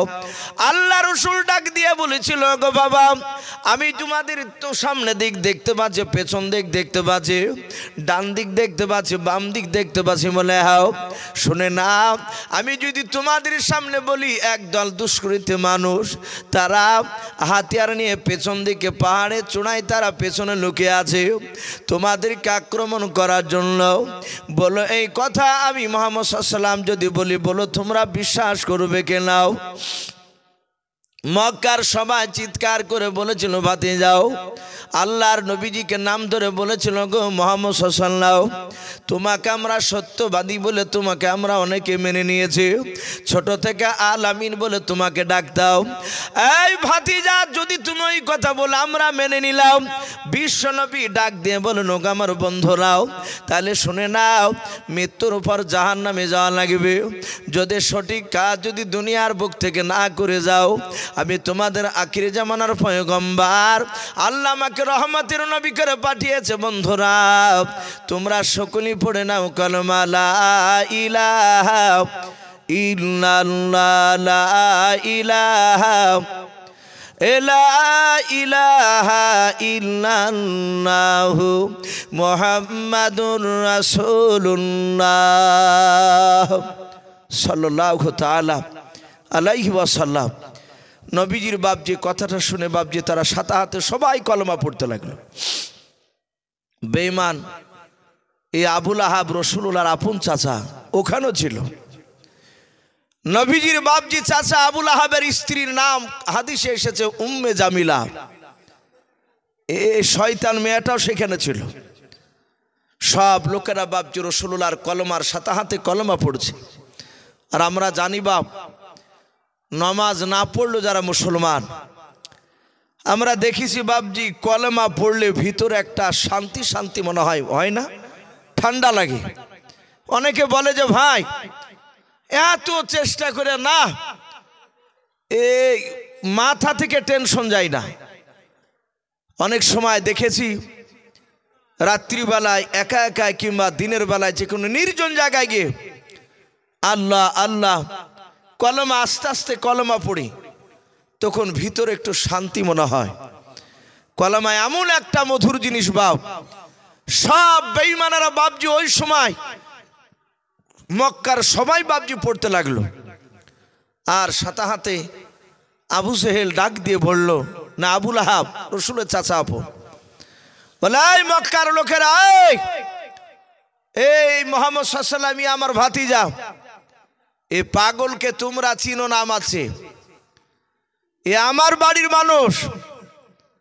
আর বাড়ির মানুষের বাপজি বাড়ির বিরুদ্ধে যদি কথা বলে, বাহিরকার লোক সত্যি অবাক হয়ে যাবে। কিন্তু যাদের বাপজি একটু জ্ঞান থাকবে, জানা রাসূলুল্লাহর আপন চাচা, তার বিরুদ্ধে যদি তার চাচা কথা বলে, আপনার আমার চাচা বিরুদ্ধে কথা বলবে না, এটা কোনো মানে হয়? কথা বলে এ বলা স্বাভাবিক, কারণ আমাদের চরিত্র তো রাসূলুল্লাহর মতো হতে পারেনি। আর রাসূলুল্লাহ পৃথিবীর মধ্যে অত সুন্দর চরিত্র অধিকারী, সেই নবীর আপন চাচা নবীকে বাপজি আপনার নবীকে সামনে দাঁড়িয়ে রাসূলুল্লাহর বিরুদ্ধে কথা বলছে। আমার বাড়ি বাপজি ঘাসিপুর, আপনারা অনেকেই চিনেন। আমাকে কিছুদিন আগে একটা লোক বলছিলেন যে হুজুর, আপনাদের পাশের মসজিদে নয়, আপনার বাড়ির পাশে গিয়ে একটু দূরে গিয়ে জিজ্ঞাসা করছে একটা লোককে, যেখানে ইউসুফ সাহেবের বাড়ি কোনখান। ভদ্রলোকের বাড়ি আপনার ওই জলঙ্গি এলাকায়। একটা মেয়ে দেখতে এসেছে এলাকায়, এসে আমাদের গ্রামের ওদিক দিয়েও আপনার ওই হরিয়ার পাড়া দিয়ে চলে যাবে। তো সেই লোকটা বলেছে এখানে ইউসুফ মৌলবি বলে কেউ নাই। অথচ সকাল হলেই সে আমাকে দেখতে পায়। আমি বললাম যে কিছু মনে করেন না, ওরা একটু আমার বিরোধী লোক। কারণ এখন বর্তমান বাপজি দেখতে পাচ্ছেন কয়েকটা দল, তার মধ্যে এই হানাফি মধ্যে বাপজি দুটো দল হয়ে গেছে। একটা দেওবন্দি বলছি আমরা, আর একটা বাপজি বেরেলি যেটা বলা হয়েছে। ওই ইয়া নবী সালাম আলাইকা বাপজি আমি করি না, এই জন্য বাপজি আমার বাড়ি চিনেন আসে। এ যদি ওটা যদি করতাম তাহলে আমার বাড়ির দরজার কাছে সে বাপজি দাঁড় করে দিত তাকে।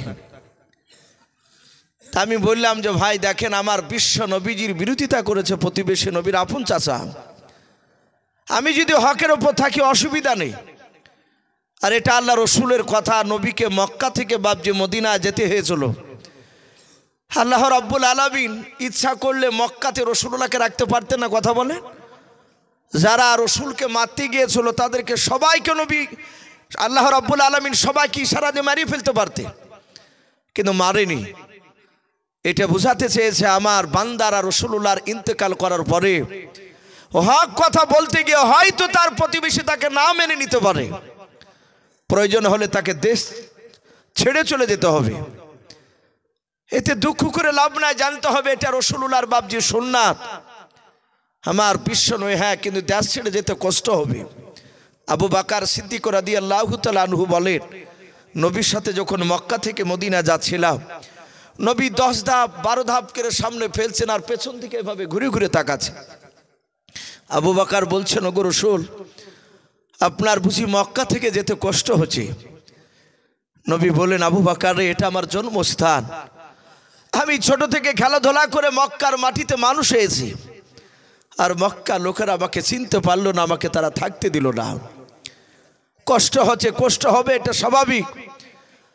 আমার বিশ্বনবীর বাপজি বিরোধিতা তার ঘরের লোক আবু লাহাব বাপজি ডাক দিয়ে বলে, এই মক্কার লোকেরাও, আমাদের মূল্যবান সময়টাকে সে নষ্ট করে দিয়েছে।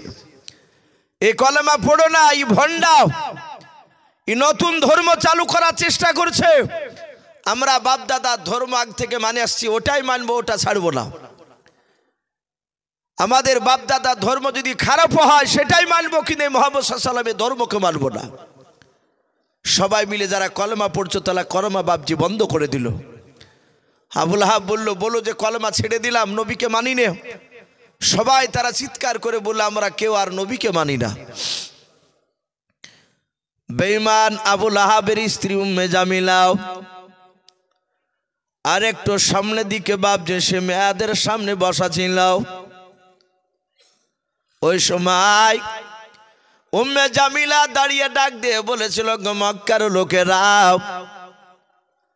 ওই মুহাম্মদ সাল্লাল্লাহু আলাইহি ওয়াসাল্লামকে যারা মারতে পারবাও, ওকে মারিয়া যদি ফাটিয়ে দিতে পারো তাহলে শুনে নাও, আমার গলা যে সোনার মালা দেখতে পাচ্ছ, বলে হ্যাঁ, এই মালা বিক্রি করে যারা মারবে তাদেরকে আমি উপহার স্বরূপ টাকা দেব। আল্লাহ রসুল পাহাড়ের চূড়ায় দাঁড়িয়ে নবীজি কান্না শুরু করে দিলেন। আল্লাহকে ডেকে বলেন, আল্লাহ, হাজার হাজার লোক তারা সবাই মিলে কলেমা পড়েছিল, আমার চাচা আবু লাহাব বাবার রাস্তা থেকে তাদেরকে সরে নিয়ে চলে গেল গুমরা রাস্তার দিকে। ওগো আল্লাহ, এদের কার মুসলমান বানাতে পারলাম না। নবীজি জানতেন হেদায়েতের মালিক বাপজি আমার আল্লাহ। হযরত জিবরিল আলাইহিস সালাম এসে আল্লাহর নবীকে বলেন, আসসালামু আলাইকা ইয়া রাসূলুল্লাহ, ইয়া হাবিবাল্লাহ। নবী আপনি কাঁদবেন না, যেই বেঈমান আবু লাহাব আপনার রাস্তা থেকে ওই লোকদেরকে ফিরে নিয়েছে, বলে হ্যাঁ। ওগো নবীজি, আবু লাহাবের 2 হাত ধন সম্পদ আল্লাহ ধ্বংস করে দিয়েছেন।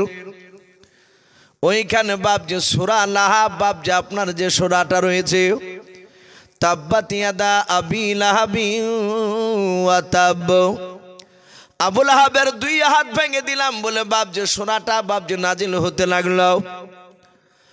আল্লাহ রাসূলকে বলেন, ওগো নবী চিন্তা করবেন না, কাঁদবেন না। যেই সব লোক কলেমা পড়ার পর কলেমা থেকে আবার বেঈমান আবু লাহাবের দলের দিকে চলে গেল, ওই সব লোকেরা কিয়ামতের ময়দানে জাহান্নামের আগুনের লাকড়ি হবে। ওগো আল্লাহর নবীজি, সেই লাকড়িতে আপনার আপন চাচা আবু লাহাব ওই জাহান্নামের আগুনে জ্বলতে থাকবে। জিবরিল শেষের আয়াতটা নাজিল করে বললেন, ফি জিদিহা হাবলুম মিন মাসাদ।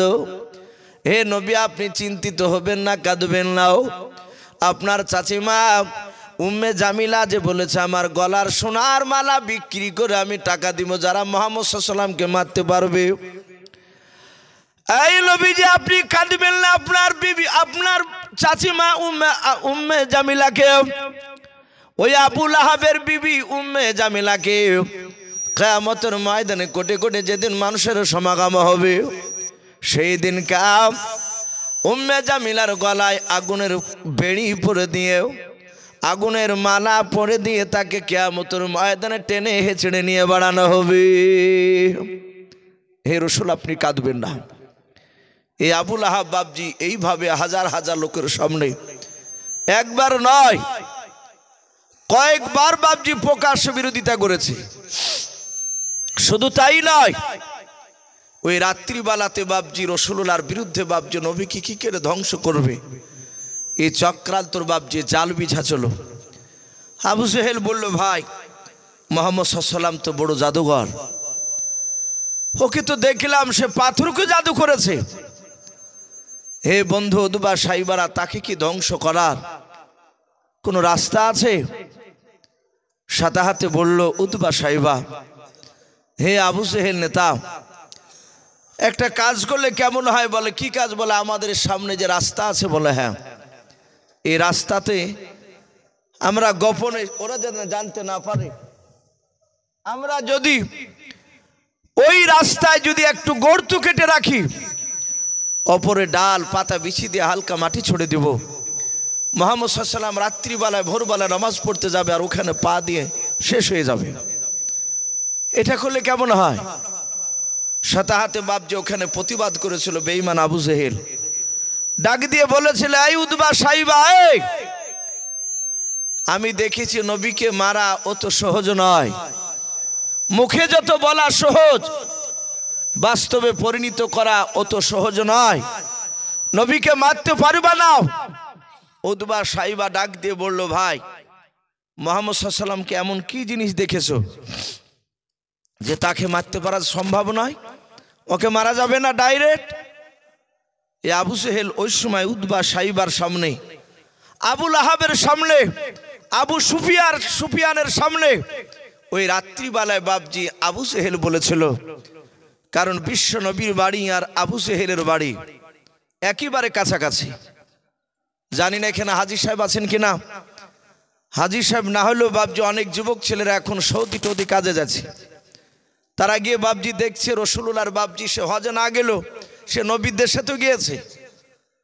সেখানে বাপজি অনেক মানুষ আবার এসে ফতোয়া দিচ্ছে, একটা ছেলে যদি কাজ করতে যদি যায়, কাজ করতে গিয়ে বাপজি সে হয়তো হজ করেছে, সেখানকার যে হজের নিয়ম সেগুলো পালন করেছে, করার পরে সে হয়তো দাড়ি মাড়ি রেখেই দিয়েছে, পাঞ্জাবি পরে এসে বাপজি সে বাড়িতে বেশ সুন্নতি কায়দায় যাকে বলে একেবারে ভালো মানুষের মতন সে চলাফেরা করছে।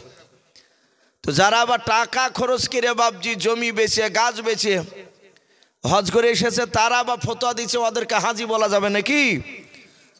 বলে কেন? বলে ওরা তো ব্যবসা, ওরা ইনকাম করতে গেছিল, জমি বেচতে হবে, জমি নিজের জমি গাছগুছালি বেচে কার হজে যেতে হবে। অনেক লোক আছে বাপজি অবৈধ টাকা ইনকাম করিয়ে জমি কিনেছে, আকাম কুকাম সব করেছে উজওয়ান কালে করিয়ে প্রচুর টাকা করে বাপজি এখন এই হজে যাচ্ছে, ওই জমি 5 কাঠা বেচি দিয়ে বুঝে যে হালাল টাকা দিয়ে হজ করিয়ে দিয়ে। আল্লাহ কি পাগলা বলে?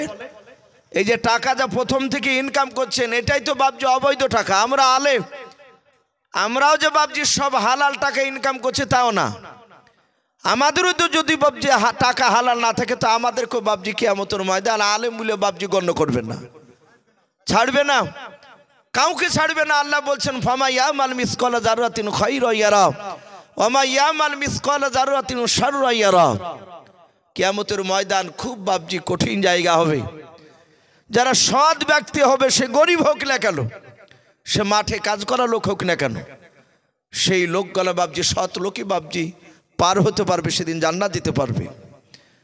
তা আমি বলছিলাম যারা গিয়েছেন তারা দেখেছেন বিশ্ব নবীজির বাপজি আপনার বাড়ি থেকে আবু জেহেলের বাড়িটা কতটা দূর আমরা হাদিসে পড়েছি এবং অনেক বাপজি সৌদিতে যারা যাতায়াত করে তাদের সঙ্গে আলোচনা করেছি। তারা বলে যে খুব বেশি দূর নয়। এই যেমন আপনাদের এখান থেকে মসজিদ, এই মসজিদ থেকে বাপজি আর একটু বেঁকে গিয়ে এরকম আবু জেহেলের বাড়ি, আমার বিশ্ব নবী অতটা দূর নয়।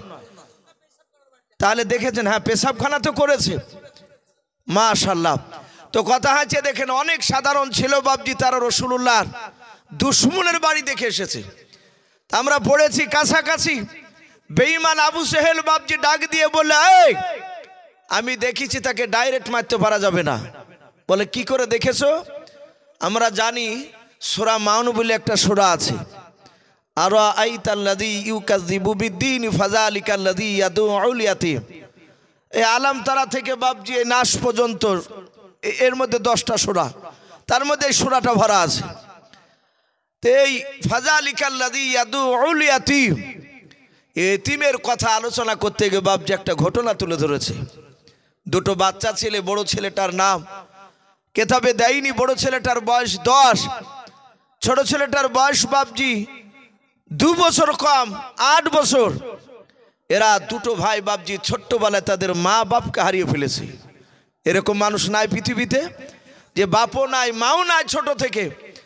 তো ওই বাচ্চা দুটোর আব্বা মা দুটোই নাই, ছেলে দুটোকে বাপজি সাহারা করা কেউ নেই। কয়েকদিন হয়তো তার চাচা মাচাচা একটু দেখেছে, তারপরে বাপজি আর দেখাশোনার দায়িত্ব কেউ নেয় না। ছেলে দুটোর বাপজি যা টাকা পয়সা ছিল, সোনা চাঁদি যা ঘরে ছিল, সবগুলোকে বের করে নিয়ে একটা কাপড়ে বাপজি বেঁধে একটা বেশ পুটলার আকারে করে নিয়েছে। দুই ভাই টাকার পুটলাটা মাথায় করে নিয়ে রাস্তা দিয়ে বাপজি হেঁটে চলে যাচ্ছে। আবু জেহেলের লোকেরা ডাক দিয়ে বলল, ভাই দেখো যে দুইটা ছেলে চলে যাচ্ছে কোথায়। ওরা জানে যে ছেলে দুটোর আব্বা মা নাই, আর পুটলাতে দেখেছে যে টাকা ভরা আছে। বেঈমান আবু জেহেলের লোকেরা ডাক দিয়ে বলেছিল, ওগো বাবা কোথাও যাও? বলে আমরা জানি না, চোখ যেই দিকে যাবে সেই দিকে আমরা দুই ভাই যাব। ওরা অজানার ভান করে বলল, বাবা মনে হয় তোমাদের বাপ মা নাই বেঁচে। বলে নাও। ছেলে দুটো হাও মা করে কান্না শুরু করে দিলাও। ভাই একটা দুটো করে মানুষ উঠে যাচ্ছে, রাত্রি অনেক হয়ে যাচ্ছে, আর মিনিট 10 বসে ভাই ইনশাআল্লাহ দোয়া হয়ে যাবে। আল্লাহর নবী জনাবে মুহাম্মদ রাসূলুল্লাহ সাল্লাল্লাহু তাআলা আলাইহি ওয়াসাল্লাম নবীজের বাপজি ব্যাপারে বাপজি তারা বাপজি বাচ্চা ছেলে দুটো জানে নাও। ওই ছেলে দুটো কেঁদে কেঁদে বলেছিল, চাচা আমাদের চোখ যেই দিকে যাবে সেই দিকে আমরা চলে যাব। বলে তাই নাকি? বলে বাবা হ্যাঁ। ডাক দে বলো, বাবা কোথায় যাওয়া লাগবে নাও? বলে কোথায় যাব? বলে ওই দেখো সামনে বাড়িখানা দেখতে পাচ্ছ? বলে হ্যাঁ। ওই বাড়িটা আবুল হিকামের বাড়ি, আবু জেহেলের বাড়ি। এই কথাটা বলে নাই, কারণ ওদেরই তো লোক। বেঈমান আবু জেহেলের বাড়িটা বাপজি লক্ষ্য করে দেখে দিলাম। বলে বাবা ওই বাড়িতে লোকটার নাম হচ্ছে আবুল হিকাম, জ্ঞানী গুণী বুদ্ধিজীবীর বাপ। সেই লোকটাও এত ভালো মানুষ, তোমরা তার বাড়িতে যেয়ে থাকবা, খাওয়া দাওয়া পুরোবা, তার বিনিময়ে 1 টাকাও নেবে নাও।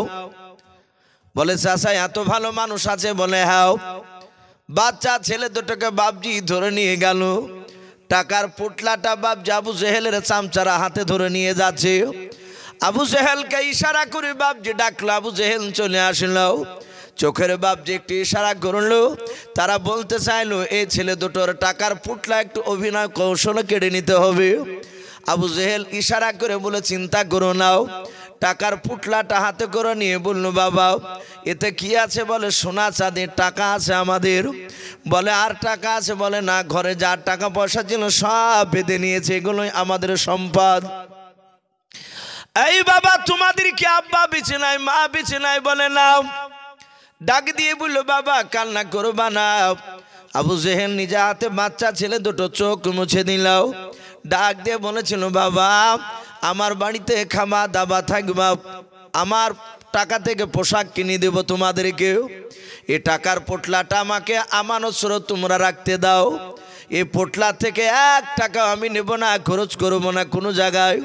বাবারে যতদিন তোমার মন চাইবে তোমরা 2 ভাই আমার বাড়িতে থাকবা, তার বিনিময়ে তোমাদেরকে টাকা লাগবে না, খাওয়া খরচের টাকা লাগবে না, তাই নাকি চাচা? বলে হ্যাঁ, আমি তোমাদেরকে ইচ্ছাকৃত বের করে দেব না, যতদিন তোমরা স্বইচ্ছায় বাড়ি থেকে বেরিয়ে না যাবাও।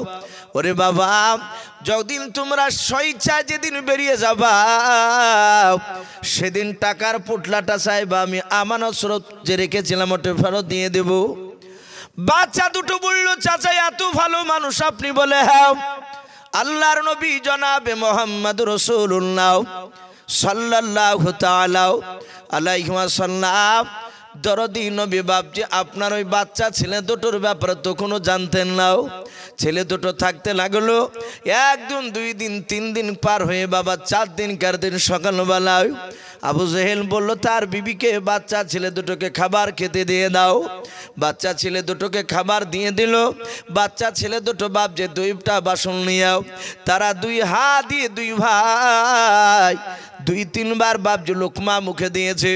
আর ওই সময় বেঈমান আবু জেহেল ঘরের ভিতর থেকে বাবা তলোয়ার হাতে করে নিয়ে এসে চোখগুলো বাপ যে আপনার লাল করে বের করে ওই বাচ্চা ছেলের সামনে থেকে বাবা খাবারের বাসন দুখানা বাপজি টেনে নিয়ে নেওয়ার পর তলোয়ার দিয়ে বাপজি ভয় দেখাতে লাগলো।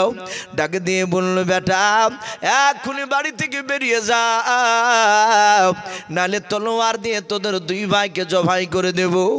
ডাক দিয়ে বলেছিল, চাচা কেন বের করে দেবেন? বলে আর তোদের 2 ভাইকে আমার বাড়িতে থাকতে দেব না। ডাকে দিয়ে বলেছিল, চাচা এরকম তো কথা ছিল না। বলে ওরকম কথা ছিল না, ও সবগুলো আমি শুনতে চাই না, এই এক্ষুনি বেরিয়ে যাও। ডাক দিয়ে বাচ্চা ছেলে দুটোকে দেখে দিয়ে বলেছিল, চাচা তাহলে আমাদের টাকার পোটলাটা আপনি আমাদেরকে দিয়ে দেন, আমরা আবার যেই দিকে চোখ যাবে সেই দিকে চলে যাব। আবু জেহেল বলল, টাকার পোটলা পাবি না? বলে কেন চাচাও? বলে আমার বাড়িতে যে কদিন ধরে খাবার খেয়েছিস তার বিনিময়ে টাকার পোটলা ভরে গিয়েছে, আমি তোদেরকে টাকার পোটলা ফেরত দেব না। আল্লাহ রসুলের বাপ যে আপনার সামনে নয়। বেঈমান আবু জেহেল ওই বাচ্চা ছেলে দুটোকে বাপজি গলায় ধাক্কা দিয়ে বাড়ি থেকে বের করে দিল। বাচ্চা ছেলে দুটো বাপজি ভয়ে আর দ্বিতীয়বার বাপজি কথা বলতে পারলো না, কারণ আবু জেহেলের বাপ যে চোখের তাকনে ভালো ছিল না, তার এমন বাপজি মেজাজ হাই হয়ে গিয়েছিল। বিশ্ব নবীজির বাপ যে আপনার নয় দুশমন বেঈমান ওই বাচ্চা ছেলে দুটোকে বাপজি হয়তো জবাই করে দিবার কথা বলতে গেলে, তাই বাচ্চা ছেলে দুটো বাপজি ভয় আর কথা বলল না। তারা কাঁদতে কাঁদতে চলে যাচ্ছে। আর বারবার পেছন দিকে আবু জেহেলের বাড়ির দিকে ঘুরে ঘুরে তাকে থেকে দেখছে টাকার পুটলাটা কেড়ে নিয়েছে আবু জেহেল। ওই বাচ্চা ছেলে দুটোকে বাপজি রাস্তার মাঝখানে ওই আবু জেহেলের বাপজি লোকেরা যারাই তার বাড়িতে নিয়ে যেয়ে দিয়েছিল, তারা আবার অভিনয় করে বাপজি এসে বলেছিল, বাবা কেন কান্না করতে করতে চলে যাচ্ছে আবু জেহেলের বাড়ি থেকে? বলাও। ডাকে দিয়ে বলেছিল, চাচা আবু জেহেল লোকটা বড্ড ভালো লোক নাই, খারাপ লোক। বলে কেন রে বাবা? বলে আমাদের সঙ্গে বেঈমানি করেছে, কথার ওয়াদা খেলাপ করেছে, আমাদের টাকার পুটলা কেড়ে নিয়ে দেয় নাই। ও চাচা একটু দয়া করে টাকার পুটলাটা তার বাড়ি থেকে কেড়ে নিয়ে সব চেয়ে নিয়ে এসে দিয়ে দাও। ওই বাচ্চা ছেলে দুটোর কথা শুনে আবু জেহেলের লোকেরা তারা মনে মনে ভাবলো উপযুক্ত বিচার করেছে আবু জেহেল, এবার আবু জেহেলের কাছে এরা চলে যাবে, তারপর আমরা আবু জেহেলের বাড়িতে গিয়ে টাকার পোটলা থেকে ভাগ চাইবো, যেহেতু আমরা তার দলের লোক। বাচ্চা ছেলে দুটোকে বললো, বাবারে মক্কা নগরীর কোন মানুষ আবু জেহেলের কাছে যেতে পারবে না টাকার পোটলা বলে। বলে চাচা তাহলে কি টাকার পোটলা আর পাবো না? বলে নাও, কিন্তু বাবারে টাকার পোটলা একটা মানুষ বিচার করে দিতে পারে। বলে কে গো? তাদের ধারণা ছিল বেঈমান আবু জেহেলদের লোকেদের, তাদের মনের তামান্না ছিল যে আল্লাহ রসুলের কাছে গিয়ে টাকার পোটলার কথা বললে নবী রসুলরা আল্লাহকে ছাড়া পৃথিবীর কাউকে দেখে ডরাই না, ভয় পাই না। বলুন সুবহানাল্লাহ। ভাই সঙ্গে সঙ্গে ডাক দিয়ে বলেছিল, গো বাবা ওই দেখো বাড়িখানা দেখতে পাচ্ছ? বলে হ্যাঁ। মুহাম্মদ সাল্লাল্লাহু আলাইহি ওয়াসাল্লাম তার নাও, সে নবী দাবি করেছে, যাও ওই লোকটার কাছে গিয়ে দাবি করলে তোমাদের টাকার পোটলা বিচার করে দেবে। ওই আবু জেহেলের কাছে যেতে পারবে ওই লোকটা, তাছাড়া কেউ যেতে পারবে না। ওই বাচ্চা ছেলে দুটো বাপজি চলে গেল। আবু জেহেলদের বাপজি, লোকের বাপজি, এটা ধারণা ছিল নবী যখন যাবে আবু জেহেলের বাড়িতে টাকার পোটলা নিয়েও, যখন টাকার পোটলা চাইবে আর ওই সময় বেঈমান আবু জেহেল গলার ঘরের দরজা বন্ধ করে দিয়াও মুহাম্মদ সাল্লাল্লাহু আলাইহি ওয়াসাল্লামকে মারবে। আর আমরা মুহাম্মদ সাল্লাল্লাহু আলাইহি ওয়াসাল্লামের কান্নার চিৎকার আওয়াজ শুনে আমরা ঘরের বাইরে থেকে দূর থেকে আমরা হাত তালি মেরে আনন্দ ভোগ করব। মুহাম্মদ সাল্লাল্লাহু আলাইহি ওয়াসাল্লাম গেলিটের পাবে। আর আবু জেহেলের এক নম্বর চোখের কাটা হচ্ছে মুহাম্মদ সাল্লাল্লাহু আলাইহি ওয়াসাল্লাম। সব সময় আমাদেরকে যুক্তি দেয় যে মুহাম্মদ সাল্লাল্লাহু আলাইহি ওয়াসাল্লামকে মেরে আয়, আজ ওর বাড়িতে যাক দেখি কিভাবে মারবে, আমরা দূর থেকে দেখব। বাচ্চা ছেলে দুটো বাবাও আল্লাহ রসুলের কাছে গিয়ে বাপজি ডাক দিলাও। বিশ্বনবী ভিতর থেকে বেরিয়ে এসে বাপজি সালাম দিলেন, আসসালামু আলাইকুম ওয়া রাহমাতুল্লাহি ওয়া বারাকাতুহু। আল্লাহর নবীজির এত আখলাক চরিত্র ছিল বাবাও, বিশ্বনবী আমার ছোট্ট ছেলেকে পর্যন্ত আগে সালাম দিতেন। বলুন সুবহানাল্লাহ। আমরা সালাম দিই না ভাই। অনেক আলেমকে দেখেছি তাকাতাকি করে যে আমি আগে দিলে মনে হয় সম্মান কমিয়ে যাবে। ওই দেখিনে ও ভাবে যে আমি অমুক টাকা পয়সালা মালিক, ওই দেখিয়ে দিছে কিনা, দেখা যায় দুজনায় বাপজি তাকাতাই করতে কেউ কাউকে দেয় না। এরকম অনেক জায়গায় ঘটে। আমরা বিশ্ব নবীর উম্মাত, আমরা যদি বুঝতে পারি যে এটা মুসলমান, ফারাজি হানাফিয়া সব দেখবো না বাপ, সে নাভির ওপরে হাত বাঁধুক আর নিচে বাঁধুক, ও কলেমা পড়া তো ভাই মুসলমান। আমাদেরকে এক হওয়া দরকার বাপজি। বর্তমান আমরা মুসলমান নাম শুনলি তাকে সালাম দিব, বলুন ইনশাআল্লাহ।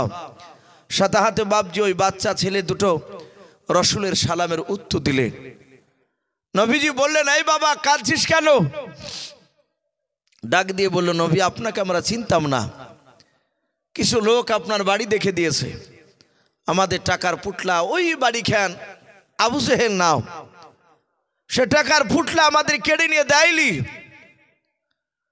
আমার বিশ্ব নবী জনাবে মোহাম্মদ রাসূলুল্লাহ সাল্লাল্লাহু তাআলা আলাইহি ওয়াসাল্লাম নবী বলেন, বাবা আবু জেহেলের বাড়ি থেকে দাবি করতে পারবা? বলে হ্যাঁ অবশ্যই দাবি করতে পারবো আমি। আল্লাহ রসুল দুই ভাইয়ের হাত দুখানা ধরে বাবা টানতে টানতে টানতে টানতে টানতে টানতে বাবা আবু জেহেলের বাড়ির দরজার দিকে নিয়ে চলে যাচ্ছে নবী আমার। আবু জেহেলের লোকেরা রাস্তার দুই ধার থেকে বাপ যে জঙ্গলে আড়াল থেকে তারা উকে মেরে মেরে দেখছেন। মুহাম্মদ সাল্লাল্লাহু আলাইহি ওয়াসাল্লাম বাড়িতে গেলে টের পাবে আবু জেহেল কেমন ক্ষমতাশালী লোক। আমার বিশ্বনবী আবু জেহেলের বাড়ির দরজার দিকে যাচ্ছিলেন, আর আবু জেহেল বাপজি দূর থেকে বাপজি দেখলো যে বাচ্চা ছেলে দুটোর টাকার পোটলা কেড়ে নিয়েছে, আমি দিই নাই। ওই বাচ্চা ছেলে দুটোর হাত ওখানা ধরে মুহাম্মদ সাল্লাল্লাহু আলাইহি ওয়াসাল্লাম নিয়ে আসতেছে। আল্লাহর নবী জনাবে মুহাম্মদ রাসূলুল্লাহ সাল্লাল্লাহু তাআলা আলাইহি ওয়াসাল্লাম দরদি নবী আমার রাস্তা দিয়ে হেঁটে যাচ্ছিলেন। আবু জেহেলের বাড়ির দরজায় তো কোনো পৌঁছাতে পারেনি। 25 থেকে 30 হাত বাপ যে দূরে থাকতে বেঈমান। আবু জেহেল ডাক দিয়ে বলেছিল, ভাতিজা খবরদার ওখান থেকে আর সামনের দিকে তুমি এক ধাপ ফেলবা নাও। আল্লাহ রসুল বলেন, ওগো চাচা কেন যাব না? বলে বাবা ওখানে দাঁড়াও। আল্লাহ রসুল দুই বাচ্চার হাত ওখানা ধরে নিয়ে দাঁড়িয়ে গেলেন। নবী বলেন, চাচা এই ছেলে দুটোর নাকি টাকার পোটলা আপনার বাড়িতে আছে, আপনি নাকি দেননি? বলে নাও। অস্বীকার করলো না, স্বীকার করে নিলাও। নবী বলেন, চাচা টাকার পোটলা নিয়ে থাকলে আপনি এখনই সাথে হাতে দিয়ে দেন। সঙ্গে সঙ্গে বাবা আবু জেহেল বলল, ভাতিজা তুমি ওখানে দাঁড়াও, আমার বাড়ির দরজার দিকে আর পা ফেলবা নাও। আমি ঘর থেকে টাকার পোটলা নিয়ে এসে দিয়ে দিয়েছি। বেঈমান আবু জেহেল ঘর থেকে তাড়াহুড়া করে বাপ যে টাকার পোটলা নিয়ে এসে বিশ্ব দরদি নবীর সামনে রেখে দিল। বলুন সুবহানাল্লাহ। নবী বলেন বাবা দেখো টাকার পুটলায় সঠিক টাকাগুলো আছে না। বেঈমান আবু জেহেল কিছু টাকা সরিয়ে রেখেছে। বাচ্চা ছিল দুটো টাকার পুটলা খুলে দেখে বলল নবী গো একটা টাকাও নাড়ে নাইনি সব টাকা রয়েছে। নবী আমার বাচ্চা ছেলে দুটো নিয়ে চলে গেলেন। বেঈমান আবু জেহেলের লোকেরা আড়াল থেকে দৃশ্যখানা দেখে বাপজি অবাক হয়ে গেল। ভেবে চলো মুহাম্মদ সাল্লাল্লাহু আলাইহি ওয়াসাল্লামকে মারবে, মারার বদলে বাবা টাকার পুটলা সুসম্মানে বাপজি নবীজিকে ফেরত দিয়ে দিলাম। ডাক দিয়ে বলেছিল ভাতিজা আজ বুঝতে পেরেছি তোমার আর ভাতিজার সাথে তোমার ভালো সম্পর্ক রয়েছে, বন্ধুত্ব রয়েছে। তুমি অপর অভিনয় করো আমাদেরকে মারতে বললো।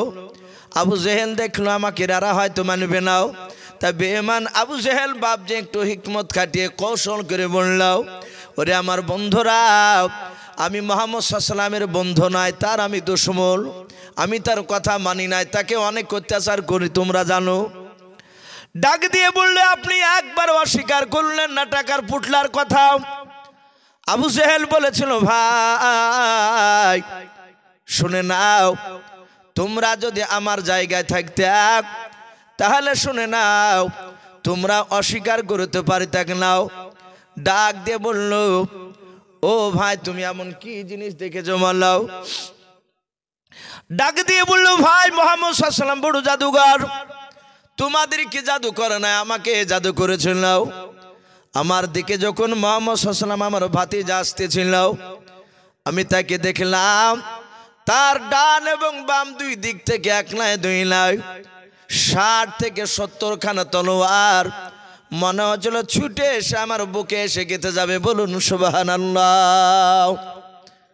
ওলাই বন্ধুরা আমি কি একবার স্বীকার করা বান্দা? আর ওই তলোয়ারের ভয়ে আমি স্বীকার করতে বাধ্য হয়েছি, আমি রাজি হয়ে গিয়েছিলাম। আদম মুহাম্মদ সাল্লাল্লাহু আলাইহি ওয়াসাল্লাম তোমাদেরকে জাদু করেনি, আমাকে করেছে। বাপজি আমার বিশ্ব রসুলের বাপজি এই দৃশ্যখানা বেঈমান আবু জেহেল দেখেছিল। উতবা সাহিবাকে বলল মুহাম্মদ সাল্লাল্লাহু আলাইহি ওয়াসাল্লামকে ডাইরেক্ট মারা সম্ভব নয়। রসুলের বাপজি সে বিরোধিতা করে রসুলের কথা মানেনি, তাই নবী বলেছিলেন তোর নাম আজ থেকে আবু জেহেল, তুই মূর্খের বাপ। তো যাই হোক বাপ বলার উদ্দেশ্য বাপজি আলোচনার প্রতিটা বক্তার বাপজি শেষের বেলায় কথা হচ্ছে বাপজি আর সলাত নমাজের কথা বলা, যে আল্লাহ ভোলা মানুষ কি করে বাপজি আল্লাহকে চিনতে পারবে, নমাজ না পড়লে কি করে 5 ওয়াক্ত নমাজ আমরা পড়ব।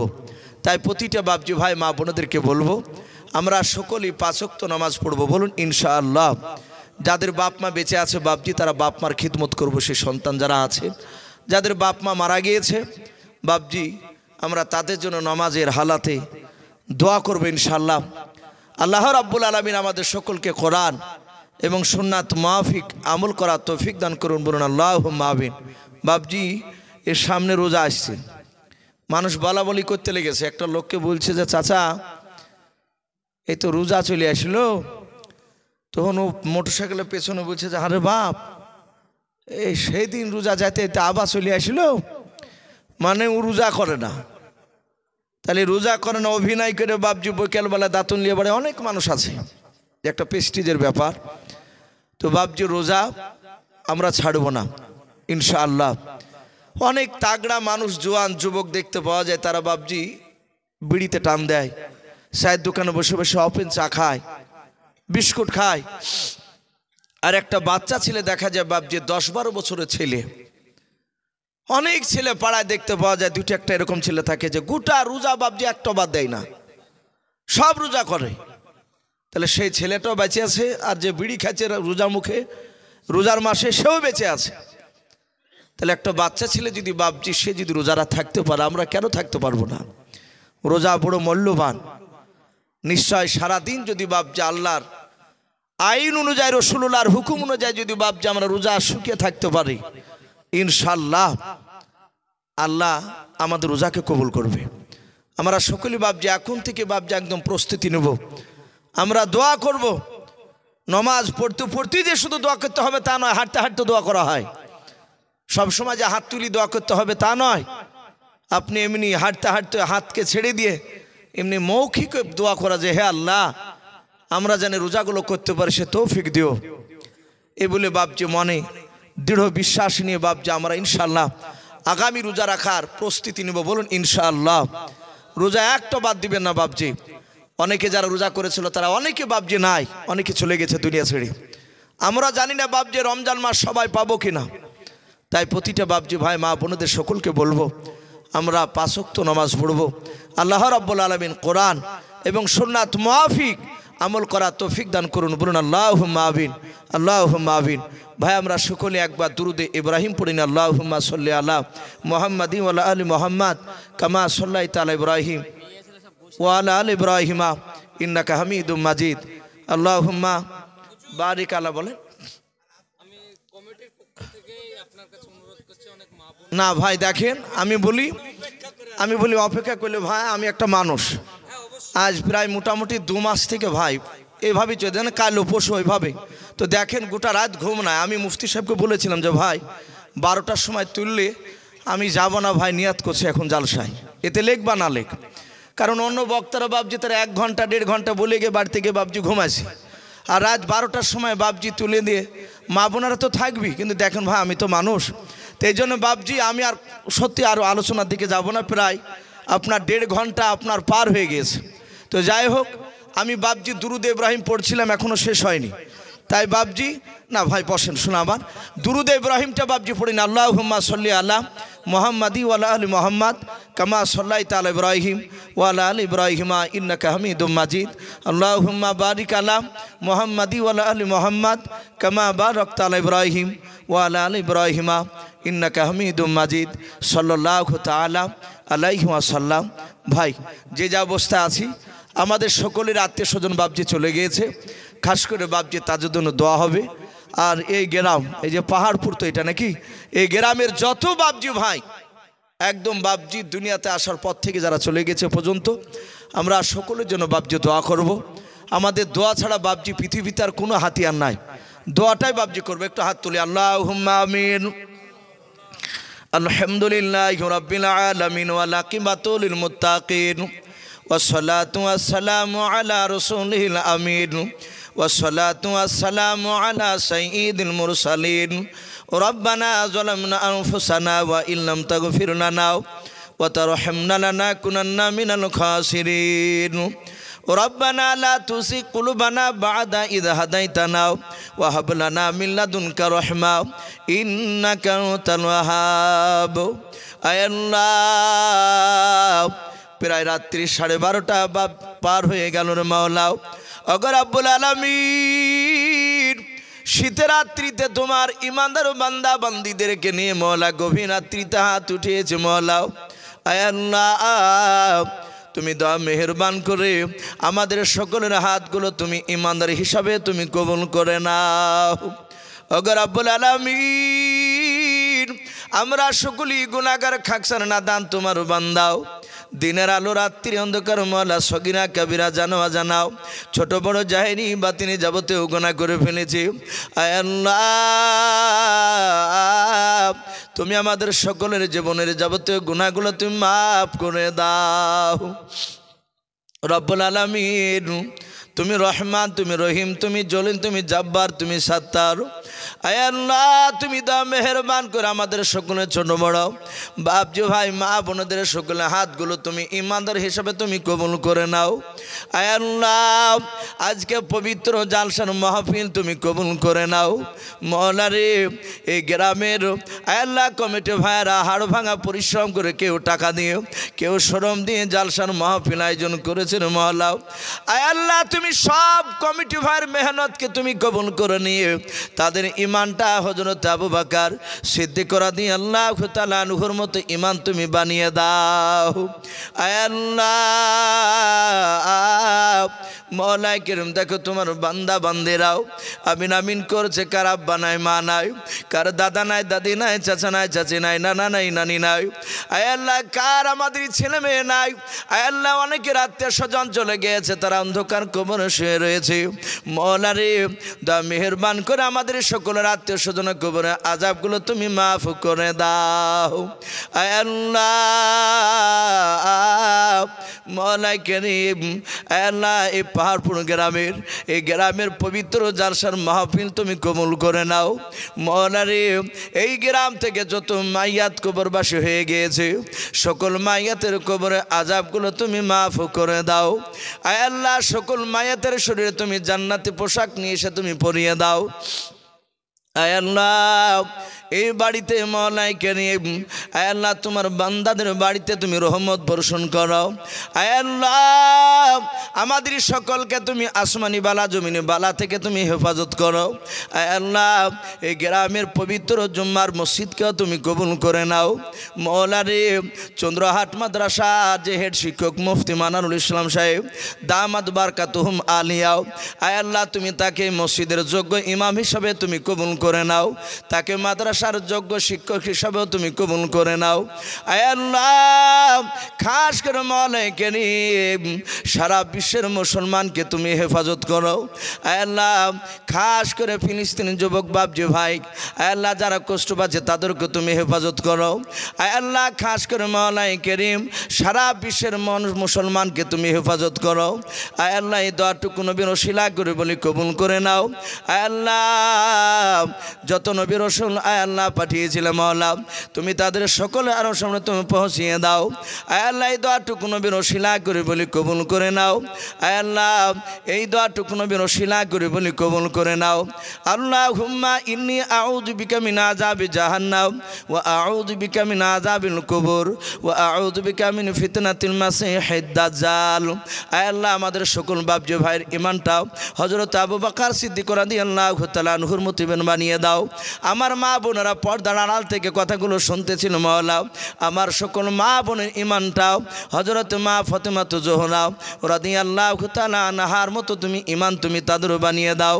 দোয়াটুকু নবীর ওসিলা করে বলে কবুল করে নাও। ওয়া সাল্লাল্লাহু তাআলা আলা খালিকিহি মুহাম্মাদিন ওয়া আলিহি ওয়া সাহাবি আজমাইন বিরহমাতিকা ইয়া আরহামার রাহিমিন ওয়াল হামদুলিল্লাহি রাব্বিল আলামিন।